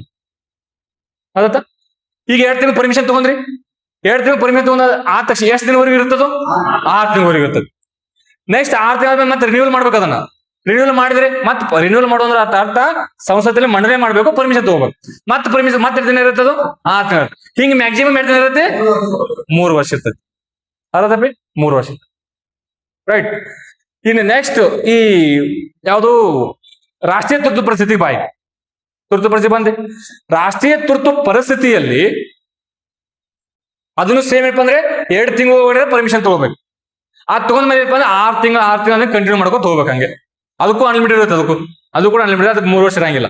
ಅದು ಕೂಡ ಅನ್ಲಿಮಿಟೆಡ್ ವರೆಗೂ ಸೇಮ್ ಹೆಂಗ್ ನ್ಯಾಷನಲ್ ಎಮರ್ಜೆನ್ಸಿ ಇರ್ತಲ್ಲ ಹಂಗ ರಾಷ್ಟ್ರೀಯ ತುರ್ತು ಅದು ಫೈನಾನ್ಸ್ ಎಮರ್ಜೆನ್ಸಿ ಕೂಡ ಇರ್ತದೆ. ರೈಟ್. ಮತ್ತೇನು ಕ್ವಶನ್ಸ್? ತುರ್ತು ಪರಿಸ್ಥಿತಿ ಸಂಬಂಧ ಕ್ವಶನ್ ಏನಿದ್ರೆ ಕೇಳ್ಬಹುದು. ಕ್ವಶನ್ ಕೇಳ್ಬೇಕು. ನೀವು ಕ್ವಶನ್ ಕೇಳಿ ಮುಂದೆ ಹೋಗತ್ತೆ ಹಂಗ ಗಾಡಿ. Any questions? ನಾ ಬರ್ತೀನಿ ಹೇಳಪ್ಪಿ. ಹಾ ಕೇಳಿ ನೋಡ್ರಿ. ಅವ್ರ ಕ್ವಶನ್ ಕೇಳಿ ಗೊತ್ತಾ? ನಿಮ್ ಕ್ವಶನ್ ಕೇಳ್ತಾನೆ ಏನ್ ಗೊತ್ತಾ? ಲೋಕಸಭೆಯ ಸದಸ್ಯರ ಅಧಿಕಾರದ ಎಷ್ಟು? 5 ವರ್ಷ. ಒಪ್ಕೋತಿ? ಬಟ್ ಒಂದೇ ಟೈಮ್ ಒನ್ ಟೈಮ್ ಅಷ್ಟೇ ಅದೇನಪ್ಪ ಅಂದ್ರೆ ಅವ್ರದ್ದು 6 ವರ್ಷ ಆಗಿತ್ತು. ಯಾವ ವರ್ಷ ಅದು? 1975 ಮತ್ತು 76 ಏನ್ ಫೈನಾನ್ಷಿಯಲ್ ಎಮರ್ಜೆನ್ಸಿ ರಾಷ್ಟ್ರೀಯ ತುರ್ತು ಪರಿಸ್ಥಿತಿ ಇಂದಿರಾ ಗಾಂಧಿ ಹಾಕ್ತಾರ ಗೊತ್ತಾ? ಅದನ್ನ ನಾವು ಬ್ಲಾಕ್ ಡೇ ಅಂತ ಕೂಡ ಆಚರಣೆ ಮಾಡ್ತೀವಿ. ಹೌದಾ? ಆವತ್ತಿನ ಹಾಕ್ತಾರ ಗೊತ್ತಾ? 1975 ಆವಾಗ 1 ವರ್ಷ ಕಂಟಿನ್ಯೂ ಆಗುತ್ತೆ ಅವ್ರು. ಅದಕ್ಕೆ ಆ 1 ವರ್ಷ ಮಾತ್ರ ಏನಪ್ಪಾ ಅಂದ್ರೆ ಅದನ್ನ 6 ವರ್ಷ ಕಂಟಿನ್ಯೂ ಮಾಡ್ತಾರೆ. ಏನ್ ಕ್ವಶನ್ ಕೇಳ್ತಾನೆ ಗೊತ್ತಾ? ಈ ಕೆಳಗಿನ ಯಾವ ಒಂದು ಸರ್ಕಾರದಲ್ಲಿ ಇನ್ನು MP-ಗಳದು ಅವ್ರದ್ದು ಅಧಿಕಾರಾವಧಿ ಜಾಸ್ತಿ ಗರಿಷ್ಠ ಆಗಿತ್ತು ಅಂದ್ರೆ 6 ವರ್ಷ ಆಗಿತ್ತು. ಯಾವ್ದಪ್ಪ ಅಂದ್ರೆ ಇದೇ 1975-76 ಟೈಮಲ್ಲಿ ಇದು 42 ತಿದ್ದುಪಡಿ ಮುಖಾಂತರ ಅದೇ 42 ತಿದ್ದುಪಡಿ ಮುಖಾಂತರ ಹೆಚ್ಚಿಗೆ ಮಾಡ್ತಾರೆ. ಅದನ್ನ ಮತ್ 44 ತಿದ್ದುಪಡಿ ಮಾಡಿ ಮತ್ತೆ ಅಲ್ಲಿಗೆ ತಗೊಂಡ್ಬರ್ತಾರ. ಅದನ್ನ ಅದೇ ಪಾಯಿಂಟ್ ಅದೇ 42 ತಿದ್ದುಪಡಿ ಮಾಡ್ತಾರ. ತಿದ್ದುಪಡಿ ಮಾಡಿದ್ರೆ ಏನ್ ಮಾಡ್ತಾರೆ? 5 6 ವರ್ಷ ಮಾಡ್ತಾರ. ಹಿಂಗ ಹಂಗ್ ಮಾಡೋದು ಬೇಡ. ಏನ್ ಮಾಡ್ತಪ್ಪ ಅಂದ್ರೆ 44ನೇ ತಿದ್ದುಪಡಿ ಮಾಡಿ ವಾಪಸ್ ಅದನ್ನ 5 ವರ್ಷಕ್ಕೆ ತಗೊಂಡ್ಬರ್ತಾರ. 6ರಿಂದ 5 ವರ್ಷ ತಗೊಂಡ್ಬರ್ತಾರೆ. ಕ್ಲೈಟ್ ಐತೆ? ಓಕೆ. ಮತ್ತೆ ನೆಕ್ಸ್ಟ್ ಕ್ವಶನ್ ನೀನ್ ಕೇಳಿದ್ರ ಅಲ್ಲಿ ಅದಕ್ಕಿಂತ ಮುಂಚೆ ನೀನು ಆನ್ಸರ್ ಹೇಳ್ಬೇಕು. ಈ ರಾಜ್ಯ ತುರ್ತು ಪರಿಸ್ಥಿತಿಯನ್ನ ಹೇರ್ಬೇಕಂತೇಳಿ ಒಂದು ಪ್ರಕರಣ ಐತಿ. ಹೇರ್ಬೇಕಂದ್ರೆ ಏನೇನು ಕ್ರೈಟೀರಿಯಾ ಇರ್ಬೇಕಂತೇಳಿ. ಯಾವ ಪ್ರಕರಣ ಅದು? SR ಬೊಮ್ಮಾಯಿ. Very good. ಯಾರ್ದು? ಬಸವರಾಜ ಬೊಮ್ಮಾಯಿ ಇದಾರೆ ಗೊತ್ತಾ? ಅವ್ರ ಅಪ್ಪ ಅವರು. ಹೌದಾ? ಅವ್ರ ಫಾದರು. ಅದು SR ಬೊಮ್ಮಾಯಿ ಅಂತೆ. ಅವ್ರದ್ದು ಪ್ರಕರಣ ಬರುತ್ತೆ. ಇದನ್ನ ಪದೇ ಕ್ವಶನ್ ಕೇಳ್ತಾನ. ರಾಜ್ಯ ತುರ್ತು ಪರಿಸ್ಥಿತಿ ಸಂಬಂಧಪಟ್ಟಂಗ ಈಗಿನ ಯಾವ ಪ್ರಕರಣ ಬರುತ್ತದೆ? ಅಥವಾ ರಾಷ್ಟ್ರಪತಿ ಆಡಳಿತ ಸಂಬಂಧಪಟ್ಟಂಗ ಈಗಿನ ಯಾವ ಪ್ರಕರಣ ಬರುತ್ತೆ ಅಂದ್ರೆ SR ಬೊಮ್ಮಾಯಿ ಪ್ರಕರಣ. SR ಬೊಮ್ಮಾಯಿ ಅವರು ಆ ಟೈಮಲ್ಲಿ ಮುಖ್ಯಮಂತ್ರಿ ಆಗಿರ್ತಾರ. ಅವರು ನಮ್ ಕರ್ನಾಟಕದ್ದು 1994 ಟೈಮಲ್ಲಿ ಅಲ್ಲ 94 ಟೈಮಲ್ಲಿ ಕರ್ನಾಟಕ ಮುಖ್ಯಮಂತ್ರಿ ಆಗಿರ್ತಾರ. ಆ ಟೈಮಲ್ಲಿ ಅವರು ಫಾರಿನ್ ಟೂರ್ ಹೋಗಿರ್ತಾರ. ಮುಖ್ಯಮಂತ್ರಿ ಇರ್ತಾರ, ಬಟ್ ಫಾರಿನ್ ಟೂರ್ ಹೋಗಿರ್ತಾರ. ಫಾರಿನ್ ಟೂರ್ ಹೋಗಿದ ಟೈಮಲ್ಲಿ ಇಲ್ಲಿರ್ತಕ್ಕಂಥ ಅಪೋಸಿಷನ್ ಲೀಡರ್ ಏನ್ ಮಾಡ್ತಾರಪ್ಪ ಅಂದ್ರೆ ಅವ್ರದ್ದು ಮೆಜಾರಿಟಿ ಇಲ್ಲ ಅಂತೇಳಿ ಪ್ರೂವ್ ಮಾಡಿ ಅವ್ರೇಪ ಗವರ್ನರ್ ಹೇಳಿಸಿ ರಾಷ್ಟ್ರಪತಿ ಮುಖಾಂತರ ರಾಜ ತುರ್ತು ಪರಿಸ್ಥಿತಿ ಹಾಕಿಬಿಟ್ಟಿರ್ತಾರ ಅದ್ರ ಮೇಲೆ. ರಾಷ್ಟ್ರಪತಿ ಆಡಳಿತ ಹೇಳ್ಬಿಟ್ಟಿರ್ತಾರ. ಅವ್ರು ಇಲ್ದಾಗನ ಅವ್ರು ಇರ್ತತಿ, ಮೆಜಾರಿಟಿ ಇರ್ತತಿ, ಬಟ್ ಪ್ರೂವ್ ಮಾಡಕ್ ಅವಕಾಶ ಕೊಟ್ಟಿರಂಗಿಲ್ಲ. ಅವ್ರು ಹೇಳ್ತಾರ ನಾನು ಬರ್ತೀನಿ, ಬಂದ ತಕ್ಷಣ ಪ್ರೂವ್ ಮಾಡಿ ತೋರಿಸ್ತೀನಿ ಅಂತ ಹೇಳ್ತಾರೆ, ಬಟ್ ಅವ್ರಿಗೆ ಅವಕಾಶ ಕೊಟ್ಟಿರಂಗಿಲ್ಲ. ಗೌರ್ಮೆಂಟ್ ಕೆಡವಿ ಬಿಡ್ತಾರೆ. ಗೌರ್ಮೆಂಟ್ ಕೆಡವಿದ ತಕ್ಷಣ ಅವ್ರಿಗೆ ಸಿಟ್ಟು ಬಂದ್ ಏನ್ ಮಾಡ್ತಾರಪ್ಪ ಅಂದ್ರೆ ಅವ್ರು ಸುಪ್ರೀಂ ಕೋರ್ಟ್ ಹೋಗ್ತಾರೆ. ಅದೇ ಪ್ರಕರಣ ಏನಪ್ಪ ಅಂದ್ರೆ ಎಸ್ ಐ ಬೊಮ್ಮಾಯಿ ಪ್ರಕರಣ. ಆವಾಗ ಅವ್ರು ಸುಪ್ರೀಂ ಕೋರ್ಟ್ ಈ ಮುಖದ ಏನ ತೀರ್ಪು ಕೊಡದಪ್ಪ ಅಂದ್ರೆ ಯಾವುದೇ ಒಂದು ರಾಜ್ಯದ ಮೇಲೆ ರಾಷ್ಟ್ರೀಯ ತುರ್ತು ಪರಿಸ್ಥಿತಿ ರಾಜ್ಯ ತುರ್ತು ಪರಿಸ್ಥಿತಿ ಹಾಕುವಾಗ ಅಲ್ಲಿರ್ತಕ್ಕಂಥ ಮುಖ್ಯಮಂತ್ರಿಗಳಿಗೆ ಅವಕಾಶ ಕೊಡಬೇಕು ಪ್ರೂವ್ ಮಾಡ್ಲಿಕ್ಕೆ. ಅವ್ರು ಪ್ರೂವ್ ಮಾಡ್ಲಿಲ್ಲ ಅಂದ್ರೆ ನೀವು ಅವಾಗಿರಪ್ಪ ಅಂದ್ರೆ ಹಾಕ್ಬೇಕಂತ ಅವಾಗ ಅವಕಾಶ. ಏನೋ ಕ್ವಶನ್ ಕೇಳಿ ಮತ್ತ ಈ ನಮ್ ರಾಜ್ಯದಲ್ಲಿ ಎಷ್ಟು ಬಾರಿಪ್ಪ ಅಂದ್ರೆ ಇಲ್ಲಿವರೆಗೆ 3 ಬಾರಿ 6 ಬಾರಿ, ರೈಟ್? ಅಲ್ಲ ಅವಾಗ ನಿಮ್ಗೆ ಟೆಸ್ಟ್ ಮಾಡ್ತಿರ್ತಿಲ್ಲ, ನಿಮ್ಗೆಲ್ಲ ಗೊತ್ತಿಲ್ಲ ರೈಟ್? ಏನಪ್ಪ ಅಂದ್ರೆ 6 ಬಾರಿ. ಇಲ್ಲಿವರೆಗೆ 6 ಬಾರಿ ಆಗಿದ್ರೆ ಫಸ್ಟ್ ಹಾಕಿದ್ದೆ ಯಾವಾಗ ಏನೋ ಗೊತ್ತಾನ 1971 to 72 Virendra Patil first time ಹಾಕಿದಾಗ ಯಾರು ಮುಖ್ಯಮಂತ್ರಿ ಅಂದ್ರೆ ವೀರೇಂದ್ರ ಪಾಟೀಲ್ 1971, 72. ಇಲ್ಲಿವರೆಗೂ 6 ಬಾರಿ ಹಾಕಿದ. ಅಂದ್ರೆ ಅತಿ ಹೆಚ್ಚು ತುರ್ತು ಪರಿಸ್ಥಿತಿ ರಾಜ್ಯ ತುರ್ತು ಪರಿಸ್ಥಿತಿ ಹಾಕಿರ್ತಕ್ಕಂಥ ರಾಜ್ಯ ಯಾವುದು? ಪಂಜಾಬ್. ಹೈಯೆಸ್ಟ್ ಹಾಕಿದ ಮೊದಲು ಹಾಕಿದ್ದು ಪಂಜಾಬ್. ಅತಿ ಹೆಚ್ಚು ಬಾರಿ ಅಂತ ಮನೆ ಬಾರಿ ಹಾಕಿದ್ರು ಮಣಿಪುರ ಆಗತ್ತನ. ಕರೆಂಟ್ ಅಫೇರ್ಸ್ ಸರ್ಚ್ ಮಾಡಿ ಏನ್ ತೊಂದ್ರೆ ಇಲ್ಲ. ಇಂಥ ಈ ಡಿಸ್ಕಷನ್ ಇರೋದ ಇಂಥ ಕನ್ಫ್ಯೂಷನ್ಸ್ ಗಳನ್ನ ಕ್ಲಿಯರಿಟಿ ಮಾಡ್ಕೊಳಕ. ಅರ್ಥದಪ್ಪಿ ಕ್ಲಾರಿಟಿ ಬರತ್ತೆ. ಈ ಡಿಸ್ಕಷನ್ ಇರೋದೇ ಇಂಥ ನಿಮ್ಮ ಕನ್ಫ್ಯೂಷನ್ಸ್ ಗಳನ್ನ ಕ್ಲಿಯರ್ ಮಾಡಕ್. ಅತಿ ಹೆಚ್ಚು ಬಾರಿ ಮಣಿಪುರ, ಮೊದಲ ಅಂತ ಕೇಳಿದ್ರೆ ಪಂಜಾಬ್. ಹನ್ನೊಂದ್ಸಲ. ಈಗೇನ್ ನಡೆಯಲ್ಲ ಈ ಮಣಿಪುರ್ ವೈಲೇಷನ್ ನಡೆಯಕತ್ ಗೊತ್ತಾ? ಯಾವ ಬುಡ್ಕಳ ಜನಾಂಗ ಮಧ್ಯ ಆಗತ್ತದು ಮಣಿಪುರದಾಗ ಹೊಡೆದಾಕತ್ತಾರಲ್ಲ, ಕುಕ್ಕಿ ಮತ್ತು ಮೈತೇಯಿ ಬುಡಕಟ್ಟು ಜನಾಂಗ. ಕೇಳ್ತಾ ನಿಮ್ಗೆ ನಾಳೆ ಎಕ್ಸಾಮ್ ಸುದ್ದಿಯಲ್ಲಿ ಇರ್ತಕ್ಕಂಥ ಕುಕ್ಕಿ ಮತ್ತು ಮೈತೇಯಿ ಬುಡಕಟ್ಟು ಜನಾಂಗ ಈಗೇನೆ ಯಾವ ರಾಜ್ಯದಲ್ಲಿ ಇದೆ? ಮಣಿಪುರ್. Board UP second. ಅಂದ್ರೆ ಫಸ್ಟ್ ಮಣಿಪುರ್, ಉತ್ತರ ಪ್ರದೇಶ್, ಆಮೇಲೆ ಪಂಜಾಬ್. ಲೇಟ್ ಅದೇ ತಗೋ ರೈಟ್. ಈ ನೆಕ್ಸ್ಟ್ ಮತ್ತೇನ್ ಕ್ವಶನ್? ಬುಡಕಟ್ಟು ಜನಾಂಗ ಅವ್ನ ಆಮೇಲೆ ಸಪೋರ್ಟ್ ಮಾಡೋಣ ಇರ್ಲಿ. ತೆಲಂಗಾಣ.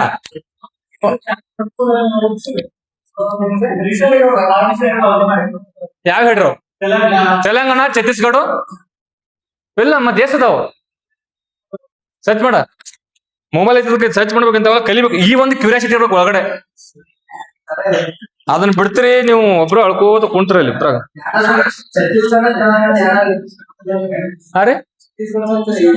ತೆಲಂಗಾಣ ಎರಡಲ್ಲ, ಛತ್ತೀಸ್ಗಢ ಅಂಡ್ ತೆಲಂಗಾಣ. ಇಲ್ಲಿವರೆಗೂ ರಾಜ್ಯ ತುರ್ತು ಪರಿಸ್ಥಿತಿ ಹಾಕಿಲ್ಲ. ಮತ್ ಕ್ವಶನ್ ಬರ್ಲಿ.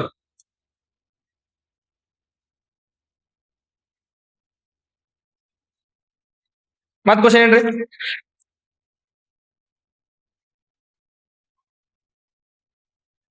ನೆಕ್ಸ್ಟ್ ಇವು ಕೇಳ ನೋಡ್ರಿ. ಇಲ್ಲಿ ಕೆಲವೊಂದು ಮೀಟರ್ಸ್ ಗಳು ಬರ್ತಾವ. ಇಂಟ್ರೆಸ್ಟ್ ಬರತ್ತಲ್ಲ, ನಿದ್ ಬರಕತ್ತಾವ. ಇಂಟ್ರೆಸ್ಟ್ ಬರಲ್ಲ, ಒಂದೇನೋ ಹೊಸದ ಕಲಿಯಾಕತ್ತಿರಲ್ಲ. ಡೇ ಓದಂಗ್ ನಿಮ್ಗೆ ಈಜಿ ಆಗ್ತದೆ. ಬಟ್ ನೀವು ಇನ್ವಾಲ್ವ್ ಆಗ್ಬೇಕು ಅದ್ರಲ್ಲಿ. ಸರ್ಚ್ ಮಾಡ್ಬೇಕು, ಕಲಿಬೇಕು, ಹೊಸದೇನು ಹೇಳಕತ್ತಾನ ಅದು ಏನು ಅಂತ ತಿಳ್ಕೊಳ್ಳುವಂತ ಒಂದು ಹಂಬಲ ಇರ್ಬೇಕು. ಅಂದಾಗ ನಿಮ್ಗೆ ಕಾಂಪಿಟೇಟಿವ್ ಪೀರಿಯಡ್ ಇಂಟ್ರೆಸ್ಟ್ ಬರ್ತೈತಿ. ಇಲ್ಲಾಂದ್ರೆ ಬೋರಿಂಗ್ ಆಗಿ ಚಲೋ ಮಾಡ್ಬಿಡೋದು. ಕಾಂಪಿಟೇಟಿವ್ ಪೀರಿಯಡ್ ಅನ್ನೋದು ಇದೊಂದು 3 ವರ್ಷದ ಕೋರ್ಸು, 2 ವರ್ಷದ ಕೋರ್ಸು, 1 ವರ್ಷದ ಕೋರ್ಸ್ ಅಲ್ಲ. ಹೌದಾ? ಅನ್ಲಿಮಿಟೆಡ್ ಇಲ್ಲಿ. ಹೌದಾ? This is just a trailer, Abhi picture ಇನ್ನ ಬಹುತ್ ಐ ಬೈ. ಓಕೆ ಇರ್ಲಿ. ಏನ ನೆಕ್ಸ್ಟ್ ಕ್ವಶನ್ ಏನ್ ಗೊತ್ತಾ? ಈ ಕೆಲವೊಂದು ಮೀಟರ್ಗಳು ಬರ್ತಾವ.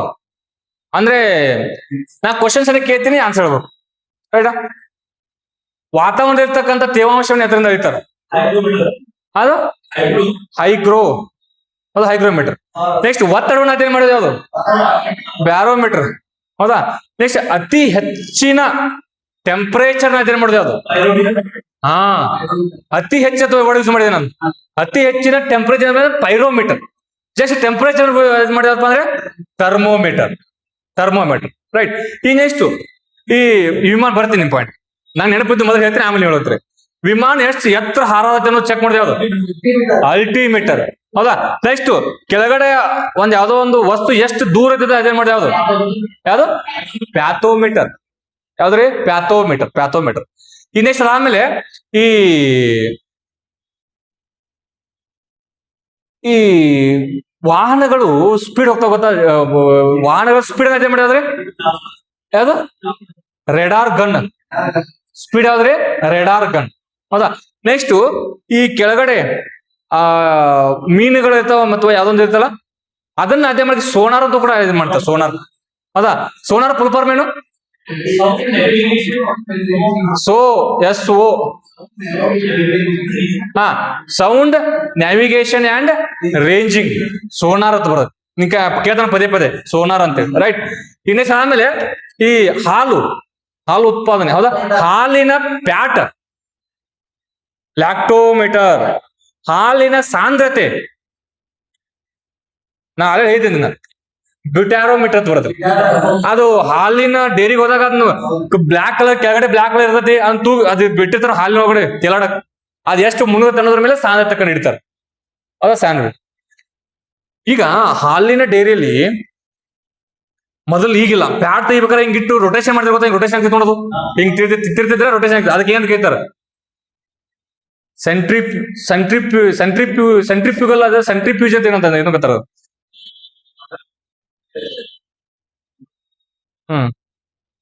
ಬರ್ತೀನಿ ಆಮೇಲೆ ಬರ್ತೀಗಪ್ಪ. ಅದೇನೋ ಒಂದು ಕ್ವಶನ್ ಎಕ್ಸಾಮ್ ಕ್ವಶನ್ ಕೇಳಿದ ಅದ್ರ ಮುಖಾಂತರ ಅವಾಗಿರ್ತದೆ ಬಿಟ್ಬಿಟ್ರೆ ಅದೇನಿಲ್ಲ. ಇಂಡೆಕ್ಸ್ ಆದ್ಮೇಲೆ ಮತ್ತೆ ಮೀಟರ್ ಬಂದು ಈಗ ಬಿಡೋಲಿ ಈ ಏನು ಭೂಕಂಪ. ಹೌದಾ. ಭೂಕಂಪ ನಾನು ಕ್ವಶನ್ ಕಟ್ಟ ಆನ್ಸರ್ ಬೇಕು, ನಿಮ್ಗೆ ಗೊತ್ತಿರೋ ಆನ್ಸರ್ ಆಗಂಗಿಲ್ಲ. ನಾ ಏನಕ್ಕೆ ಆದ್ರೆ ನಿಮ್ಗೆ ಗೊತ್ತಿರೋ ಆನ್ಸರ್ ಬೇಡ. ಭೂಕಂಪದ ಮ್ಯಾಗ್ನಿಟ್ಯೂಡ್ ಅದು ಯಾವ್ದು? ಮಿಸ್ಟೇಕ್ ಮಾಡಿ ನೋಡ್ರಿ, ಅದಕ್ಕೆ ಕ್ವಶನ್ ಕೇಳಿ. ಹೌದಾ. ನೋಡ್ರಿ ಅಲ್ಲಿ ಇಂಟೆನ್ಸಿಟಿ ಮತ್ತು ಮ್ಯಾಗ್ನಿಟ್ಯೂಡ್ ಅಂತ ಬರೋದು. ಹೌದಾ. ಭೂಕಂಪದ ಇಂಟೆನ್ಸಿಟಿ ಆ ಭೂಕಂಪದಿಂದ ಎಷ್ಟು ಹಾಳಾಗೈತಿ ಅನ್ನೋದಕ್ಕೆ ಅಧ್ಯಯನ ಮಾಡೋದು. ಆ ಭೂಕಂಪ ಎಷ್ಟು ಹಾಳಾಗೈತಿ ಅಂದ್ರೆ ಅದಕ್ಕೆ ಇಂಟೆನ್ಸಿಟಿ ಅಂತ ಕೇಳ್ತಾರೆ. ಮತ್ತ ಭೂಕಂಪ ಎಷ್ಟು ಸ್ಪೀಡ್ ಆಗೈತಿ ಅನ್ನೋದು ಮ್ಯಾಗ್ನಿಟ್ಯೂಡ್ ಅಂತ ಬರೋದು. ಹೌದಾ. ಈಗ ನೋಡ ಇಂಟೆನ್ಸಿಟಿ ಅಂತ ಬಂದಾಗ ಯಾವಪ್ಪ ಅಂದ್ರೆ ಮರ್ಕಲಿ ಸ್ಕೇಲ್. ನೆಕ್ಸ್ಟ್ ಮ್ಯಾಗ್ನಿಟ್ಯೂಡ್ ಅಂತ ಬಂದಾಗ ರಿಕ್ಟರ್ ಸ್ಕೇಲ್. ಅದೇ ಅಂದ್ರೆ ನಿಮ್ ನೆನಪಿಟ್ಕೋಬೇಕು, ಕನ್ಫ್ಯೂಸ್ ಆಗ್ತದೆ ಎಕ್ಸಾಮ್ ಅಲ್ಲಿ. ಅವು ಎಂ ಕೂಡಂಗಿಲ್ಲ ನೆನಪಿಟ್ಕೋಬೇಕು. ಎಂ ಕೂಡುವುದಿಲ್ಲ, ಅಲ್ಲಿ ಕೂಡ್ತಾವ ನೆನಪಿಟ್ಕೋದಿ ಮತ್ತ. ಹೌದಾ. ಎಂ ಕೂಡ ಅಂದ್ರೆ ಏನ್ರಿ ಮ್ಯಾಗ್ನಿಟ್ಯೂಡ್ ಮರ್ಕಲಿ ಸ್ಕೇಲ್ ಅಲ್ಲ, ಅದು ಉಲ್ಟಾ ಯಾವ್ದು ರಿಕ್ಟರ್ ಸ್ಕೇಲ್. ಎಂ ಕೂಡಂಗಿಲ್ಲ ಅಂತ ನೆನಪಿಟ್ಕೊಂಡು ಹೋಗ್ಬೇಕು. ಕೆಲವೊಂದು ಟ್ರಿಕ್ಸ್ ಭಾಳ ವರ್ಕ್ ಆಗ್ತಾವ ಎಕ್ಸಾಮ್ ಅಲ್ಲಿ ಗೊತ್ತಿರಲಿ ನಿಮಗೆ. ಹೌದಾ. ಟ್ರಿಕ್ಸ್ ಭಾಳ ಹೆಲ್ಪ್ ಆಗ್ತಾವ. ಅದು ಎಂ ಕೂಡಂಗಿಲ್ಲ ಅಂತ ನೆನಪು. ಅಂದ್ರೆ ಮ್ಯಾಗ್ನಿಟ್ಯೂಡ್ ಅಂತ ಬಂದಾಗ ರಿಕ್ಟರ್, ಮರ್ಕಲಿ ಸ್ಕೇಲ್ ಅಂತ ಬಂದಾಗ ಮ್ಯಾಗ್ನಿಟ್ಯೂಡ್, ಸಾರಿ ಮರ್ಕಲಿ ಅಂತ ಬಂದಾಗ ಇಂಟೆನ್ಸಿಟಿ. ರೈಟ್. ಇನ್ನೆಕ್ಸ್ಟ್ ಅದಾದ್ಮೇಲೆ ಈ ಕರೆಂಟ್ನ ಅಳೆಯೋದು ಯಾವುದು? SI ಯೂನಿಟ್ ಅದು ಆಂಪಿಯರ್. ಅಮೀಟರ್. ಅದ್ರಿ ಅಮೀಟರ್. ನೆಕ್ಸ್ಟ್ ಆಮೇಲೆ ಈ ವೋಲ್ಟೇಜ್ 20 ವೋಲ್ಟೇಜ್ ಇತ್ತು, 10 ವೋಲ್ಟೇಜ್ ಮಾತಾಡ್ತೀವಿ ಮನ್ಯಾಗ. ವೋಲ್ಟೇಜ್ ಅದು ವೋಲ್ಟ್ ಮೀಟರ್. ಅದು ವೋಲ್ಟ್ ಮೀಟರ್. ಇದನ್ನ ಕ್ವಶನ್ ಪದೇ ಕರೆಂಟ್ ಯಾವುದು, ವೋಲ್ಟ್ ಮೀಟರ್ ಅವಾಗಿದ್ದು ಇವೆಲ್ಲ. ಬಟ್ ಏನಪ್ಪಾ ಅಂದ್ರೆ ಇವ್ ನಾವು ಇನ್ನೊಂದು ಪ್ಯಾಥೋ ಹತ್ತು, ಬ್ಯಾರೋ ಹತ್ತು, ಥರ್ಮೋ ಹತ್ತು, ಇನ್ನು ಪ್ಲಾನಿ ಮೀಟರ್ ಕೊಡೋದು. ಪ್ಲಾನಿ ಮೀಟರ್ ಅದಕ್ಕ ನಕ್ಷತ್ರಗಳ ಬಗ್ಗೆ ಏನ್ ಮಾಡೋದು? ನಕ್ಷೆ ಏನದು? ಪ್ಲಾನಿಮೀಟರ್ ನಕ್ಷೆನ ಅಧ್ಯಯನ ಮಾಡೋದು. ನಕ್ಷೆ. ರೈಟ್. ನೆಕ್ಸ್ಟ್ ಪ್ಯಾಂಥೋಮೀಟರ್ ಬರುತ್ತೆ. ಪ್ಯಾಂಥೋಮೀಟರ್ ಬರ ಇದಕ್ಕ ನಕ್ಷತ್ರಗಳನ್ನು ನಕಲು ಮಾಡುವ ಮತ್ತು ದೊಡ್ಡದಾಗಿಸಲು ಈ ಚಿಕ್ಕ ಮತ್ತು ಚಿಕ್ಕದಾಗಿ ಮಾಡ್ತಾರೆ. ಪ್ಯಾಂಥೋಮೀಟರ್ ಬೇರೆ, ಪ್ಯಾಥೋಮೀಟರ್ ಬೇರೆ. This is pantometer. ಹೌದ್ರಿ ಪ್ಯಾಂಥೋಮೀಟರ್. ರೈಟ್. ನಕ್ಷತ್ರಗಳ ಬಗ್ಗೆ ಅಧ್ಯಯನ ಮಾಡಕ್ಕೆ. ಮತ್ತೆ ಯಾವಾಗ ಇಂಪಾರ್ಟೆಂಟ್ ಹೇಳೋಣ. ನೋಡಲಿ ನಿಮ್ಗೆ ಗೊತ್ತಿರ್ಬೇಕು. ಒಟ್ಟೆ ಇಲ್ಲಿ ಕಾಮನ್ ಸೆನ್ಸ್ ಯೂಸ್ ಮಾಡ್ಕೊಂಡ್ರಿ. ಕ್ರಯೋಜೆನಿಕ್ ಇಂಜಿನ್ ಅಂತ ಮಾತಾಡ್ತೀವಿ ನಾವು.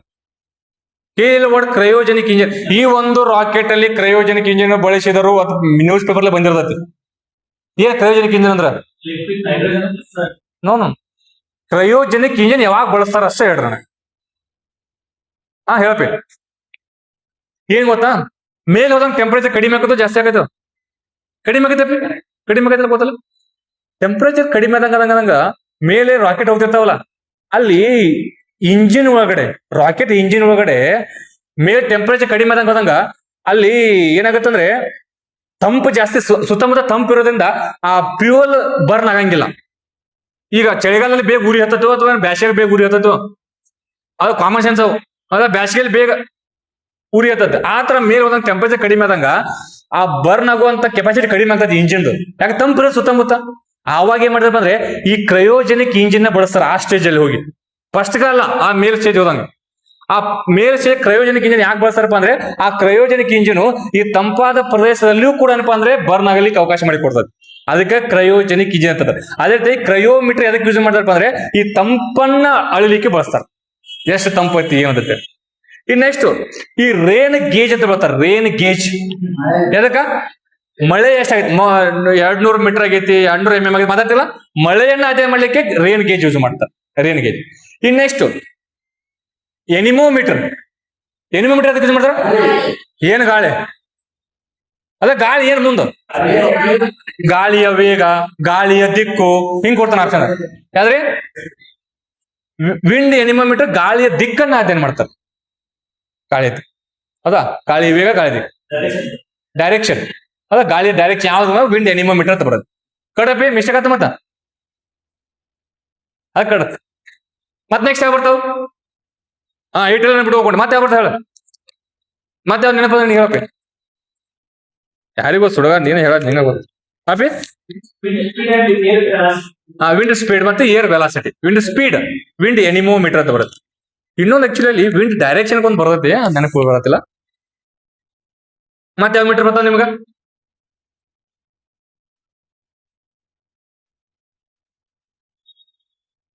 ರೈಟ್. ನೆಕ್ಸ್ಟ್ ನೋಡಪ್ಪ, ಮುಗಿದ ಟೈಮ್ ಇನ್ನೂ 10 ನಿಮಿಷ ಐತಿ.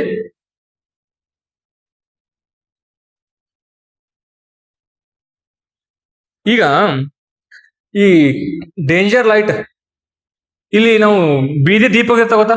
ಬೀದಿ ದೀಪ ಅಲ್ಲ, ಸಾರಿ, ಅವು ಇರ್ತಾವಲ್ರಿ, ಅವು ಓದಿರ್ತಾವಲ್ಲ, ಸಿಗ್ನಲ್ ಪೋಲ್ಸ್ ಟ್ರೈನ್ ಅಲ್ಲಿ ಇರ್ತಾವಲ್ಲ, ಹೌದಾ? ಅಲ್ಲಿ ಇರ್ತಪ್ಪ ಅಂದ್ರೆ ಕೆಂಪು ಮತ್ತೆ ಹಸಿರು ಮತ್ತೆ ಇನ್ನೊಂದು ಹಳದಿ ಇರುತ್ತಲ್ಲ, ಹೌದಾ? ಕೆಂಪು ಅದೆಲ್ಲ ನಿಮ್ಗೆ ಕೆಂಪು ಏನಪ್ಪಾ ಅಂದ್ರೆ ಹೋಗ್ಬೇಡ್ರಿ, ಹಳದಿ ಹೋಗಾಕ್ ರೆಡಿ ಆಗ್ರಿ, ಹಸಿರು ಹೋಗ್ರಿ ಅಂತ ಹೆಂಗೈತಿ ಅವ ಸ್ಕೂಲ್ ಹೇಳ್ ನಮ್ಗಿದ್ದಲ್ಲ, ರೈಟ್? ಅದ ಆತರ ಈ ಕೆಂಪು ಬಣ್ಣನ ಯಾಕೆ ಬಳಸ್ತಾರು ಅಂತ ಕ್ವಶನ್ ಕೇಳ. ಕೆಂಪು ಬೇರೆ ಯಾವ್ದು ಹಸಿರು ಹೆಸರು ಬೇರೆ ಬಳಸ್ಬೋದಿತ್ತಲ್ಲ, ಮತ್ತೆ ಬೇರೆ ಯಾವ್ದ? ಕನಿಷ್ಠ ಚದುರುವಿಕೆ, ಎರಡನೇದು ಗರಿಷ್ಠ ಚದುರುವಿಕೆ, ಮೂರನೇದು ಗರಿಷ್ಠ ವಿವರ್ತಿತ, ಕನಿಷ್ಠ ವಿವರ್ತಿಸುವುದು ಡಿಫ್ರಾಕ್ಷನ್. ಗರಿಷ್ಠ ಚದುರುವಿಕೆ ಅಲ್ಲ? ಹಾ ರೀ, ಕನಿಷ್ಠ ಕೆ ಅಂದ್ರೆ ಕನಿಷ್ಠ ಅಲ್ಲ, ಕಡ ಹೌದಾ? ಗರಿಷ್ಠ ಅಂದ್ರ ಇದಾಗ್ತದೆ, ಕಾಣಂಗಿಲ್ಲ, ಹೌದಾ? ಲೀಸ್ಟ್ ಸ್ಕ್ಯಾಟರ್ಡ್, ಗರಿಷ್ಠ. ಕನಿಷ್ಠ ಚದುರುವಿಕೆ, ಚದುರುವಿಕೆ ಕಡಿಮೆ ಆದಂಗ ಮಾತ್ರ ನಿಮ್ಗೆ ಗೊತ್ತಾಗತ್ತೆ ಅದೇನಪ್ಪ ಅಂದ್ರೆ ಗರಿಷ್ಠ ಚದುರುವಿಕೆ, ರೈಟ್? ಈ ಕಲರ್ ಅಂತ ಬಂದ ತಕ್ಷಣ ಒಂದು ಕಾನ್ಸೆಪ್ಟ್ ನೀವು ಓದಬೇಕು. ಏನ್ ಗೊತ್ತಾ? ಈ ಕಲರ್ ಸಂಬಂಧಪಟ್ಟಂಗಾದ್ರೆ ಈ ಪ್ರೈಮರಿ ಕಲರ್ಸ್ ಬರ್ತಾವ. ಪ್ರೈಮರಿ ಕಲರ್ಸ್, ಸೆಕೆಂಡರಿ ಕಲರ್ಸ್, ಪ್ರಾಥಮಿಕ ಬಣ್ಣಗಳು ಮತ್ತು ದ್ವಿತೀಯ ಬಣ್ಣಗಳು ಬರ್ತಾವ, ಹೌದಾ? ಪ್ರಾಥಮಿಕ JRB ತುಪ್ಪ, JRB ಅಲ್ಲ, ಮತ್ತೆ ತುಪ್ಪ ಹುಡುಕಾಬಾರ್ದಿಲ್ಲ, JRB ತುಪ್ಪ ಅಂತೇಳಿ. ಜಿ ಅಂದ್ರೆ ಗ್ರೀನ್, ಹೌದಾ? ಆರ್ ಅಂದ್ರೆ ರೆಡ್, ಬಿ ಅಂದ್ರೆ ಬ್ಲೂ, ಹೌದಾ? ಬ್ಲೂ. ಇನ್ನು ಸೆಕೆಂಡರಿ ಕಲರ್ಸ್ ಅಂತ ಬರ್ತಾವ ಯಾವ? CMY, ಹೌದಾ? ಸಿ ಅಂದ್ರೆ ಮತ್ತೆ ಎಲ್ಲ ವೈಲೆಟ್ ಗಿಲ್ಟ್ ಬರ್ತಪ್ಪ, ಅವು ಬೇರೆ ಬರ್ತಾವ ಅಂದ್ರೆ ಎರಡೆರಡು. ಅದ್ ಆಕ್ಚುಲಿ ಹೆಂಗ್ ಗೊತ್ತಪ್ಪಿ, ಅದನ್ನ ಒಂದು ಟ್ರಯಾಂಗಲ್ ತೆಗಿಬೇಕು. ಟ್ರಯಾಂಗಲ್ ತೆಗದ ಮ್ಯಾಲಿಂದ ಏನಪ್ಪಾ ಅಂದ್ರೆ ಪ್ರೈಮರಿ ಕಲರ್ ಬರಿಬೇಕು, ಅವನ್ನ GRB ಅಂತೇಳಿ ಕ್ಲಾಕ್ ವೈಸ್ ಬರಿಬೇಕು. ಬರಿಬೇಕಾ? ಹೊಡಿಯಲ್ಲಿ ಬರೋದು ಸೆಕೆಂಡರಿ ಕಲರ್ಸ್ ಹೊಡಿ ಬರೋದು, ಇಮೇಜ್ ಹೊಡಿ, ಮ್ಯಾಗ GRB ಅಂತ ಹೊಡಿಬೇಕು, ಹೌದಾ? ಇವು ಹೆಂಗಪ್ಪಿ ಕಣ್ಣ ಹೆತ್ಕೊಂಡೈತೆ ಕಾನ್ಸೆಪ್ಟ ಬರಬರ್ತ ಮಾಡ, ಸರ್ಚ್ ಮಾಡ. Secondary class primary class image ಹೊಡ್ರಿ. ಒಂದು ಟ್ರಯಾಂಗಲ್ ತೆಗದ್ರಿ, ಕ್ವಶನ್ ಕೇಳ್ತಾನ ಅದಕ್ಕೆ ಹೇಳ್ತೀನಿ. ಒಂದು ಟ್ರಯಾಂಗಲ್ ತೆಗಿಬೇಕು, ಮೇಲೆ ಯಾವ್ದು ಬರೀಬೇಕು? G ಬರಿಬೇಕಾ? ಹಾಪಿ ತಾಳಿ ಇಲ್ಲಿ ಬರ್ದ ನೋಡ್ರಿ, ಕರೆಕ್ಟ್ ಅನ್ಮಸದ ಕೊಡಕ್.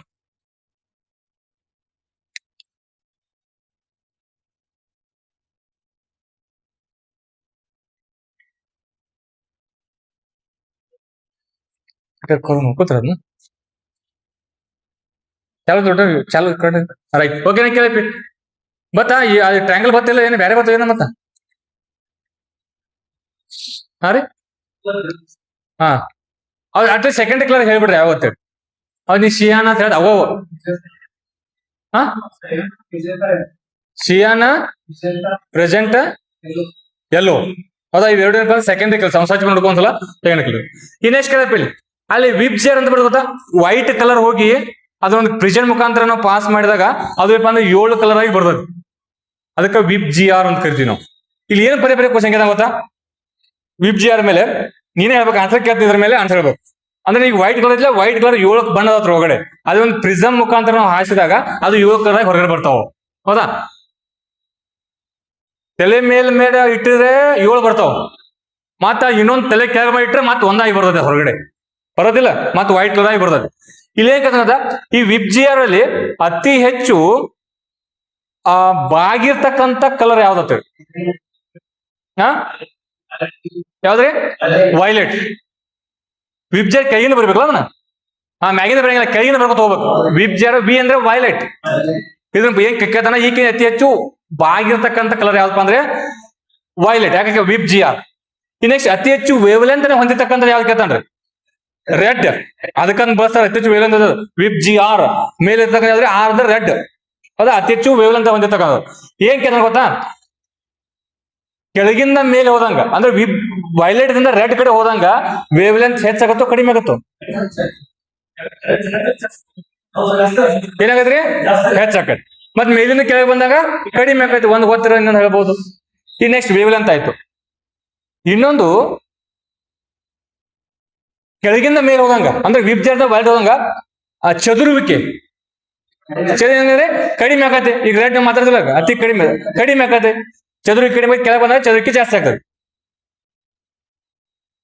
ಇನ್ನು ನೆಕ್ಸ್ಟ್ ಇನ್ನೊಂದು ಏನೋ ಕ್ವಶನ್ ಕೇಳ್ತಾರೆ ಸೆಂಟರ್ ಒಂದು ನಂಬರ್ ಕಲರ್ ವಿಪ್ ಜಾರ್ ಬರ್ಬಿಟ್ರೆ ನಿಮ್ಗೆ ವಿಪ್ ಜಾರ್ ಬರ್ದ್ರೆ ನಿಮ್ ಸೆಂಟರ್ ಕಲರ್ ಅದ ಗೊತ್ತಾಗ್ಬಿಡುತ್ತೆ ಅದನ್ನ ನೆನಪು ಹೋಗ್ಬೇಕು ಇನ್ನೊಂದು ಏನೋ ಐತಿ ಕಾನ್ಸೆಪ್ಟ್ ಇಲ್ಲಿ ಒಂದು ಪದೇ ರಿಪೀಟ್ ಆಗತ್ತೆ ಈ ನಂಬರ್ ಹೋಗಿ ಕಲರ್ ಒಳಗಡೆ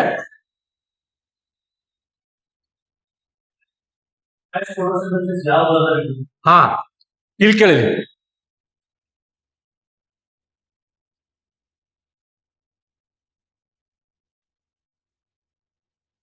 ವೈಲೆಟಾ ರೆಡ್ ಮತ್ತು ಬ್ಲೂ ಎರಡು ಬರ್ತಾವ್ರೆ ಅಂದ್ರೆ ಅತಿ ಹೆಚ್ಚು ಫೋಟೋ ಸಿಂಥಸಿಸ್ ಆಗೋದು ಅದ ನೀ ಫೋಟೋ ಸಿಂಥಸಿಸ್ ಅಂದ ತಕ್ಷಣ ಗ್ರೀನ್ ಅನ್ಬಾರ್ದಲ್ಲಿ ಹೋಗಿ ಯಾಕೆ ಪ್ಲಾಂಟ್ ಗ್ರೀನ್ ಇರ್ತಾವ ಗ್ರೀನ್ ಅಂತ ಕನ್ಫ್ಯೂಸ್ ಆಗ್ತದೆ ಯಾವುದು ಒಂದು ಬ್ಲೂ ಒಂದು ರೆಡ್ ಹೌದಾ ಇನ್ನೊಂದು ಏನ್ ಗೊತ್ತಾ ಅತಿ ಹೆಚ್ಚು ಸ್ಕ್ಯಾಟರ್ ಏನೋ ಒಂದು ಕ್ವಶನ್ ಐತಿರದ ಇನ್ನೇ ಎರಡು ಕಲರ್ ಬರ್ತಾವಲ್ಲ ಯಾವ ಅದು ಬೇರೆ ಕ್ವಶನ್ ಇದು ಹೇಳ್ಕೊಡತ್ತೆ ಫೋಟೋಸಿಂಥಸಿಸ್ ಅಂತ ತಕ್ಷಣ ಗ್ರೀನು ಮತ್ತು ಬ್ಲೂ ಸಾರಿ ರೆಡ್ ಮತ್ತು ಬ್ಲೂ ಇನ್ನೊಂದು ಕ್ವಶನ್ ಅದ ಅದ್ರ ಮೇಲೆ ಇನ್ನೊಂದು ಎರಡು ಇದೇ ತರ ಸ್ಪೆಷಾಲಿಟಿ ಇತ್ತು ಒಂದ ಅದು ನೋಡಿ ಯಾವತ್ತು ಓಕೆ ಇದನ್ನ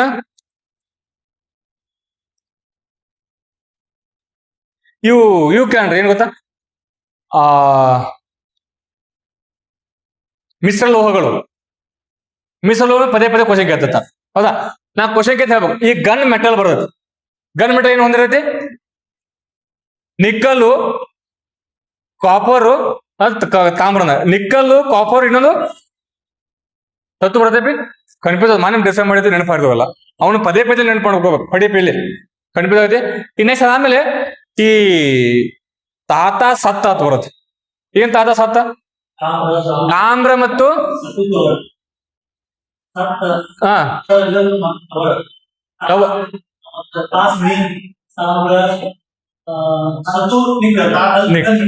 ಗನ್ ಮೆಟಲ್ ತಾತ ಸತ್ತನ ಗನ್ ಮೆಟಲ್ ಅನ್ನೋದು ತಾತ ಮತ್ತು ತಾಮ್ರ ಮತ್ತು ನಿಕ್ಕಲ್ಲು ಇನ್ನೊಂದು ಯಾವ್ದ್ರೆ ಟವರ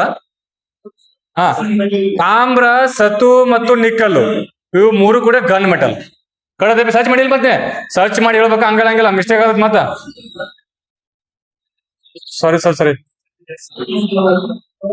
ನಿಕ್ಕಲ್ಲು ಜರ್ಮನ್ ಶೀಲ್ ಆಗ್ಬೇರೆ ಅಪ್ಪ ಕಟ್ ಮಾಡ್ಬಿಡಿ ಕಟ್ ಮಾಡ ಪೇಪರ್ ಕಟ್ ಮಾಡು ತಾಮ್ರ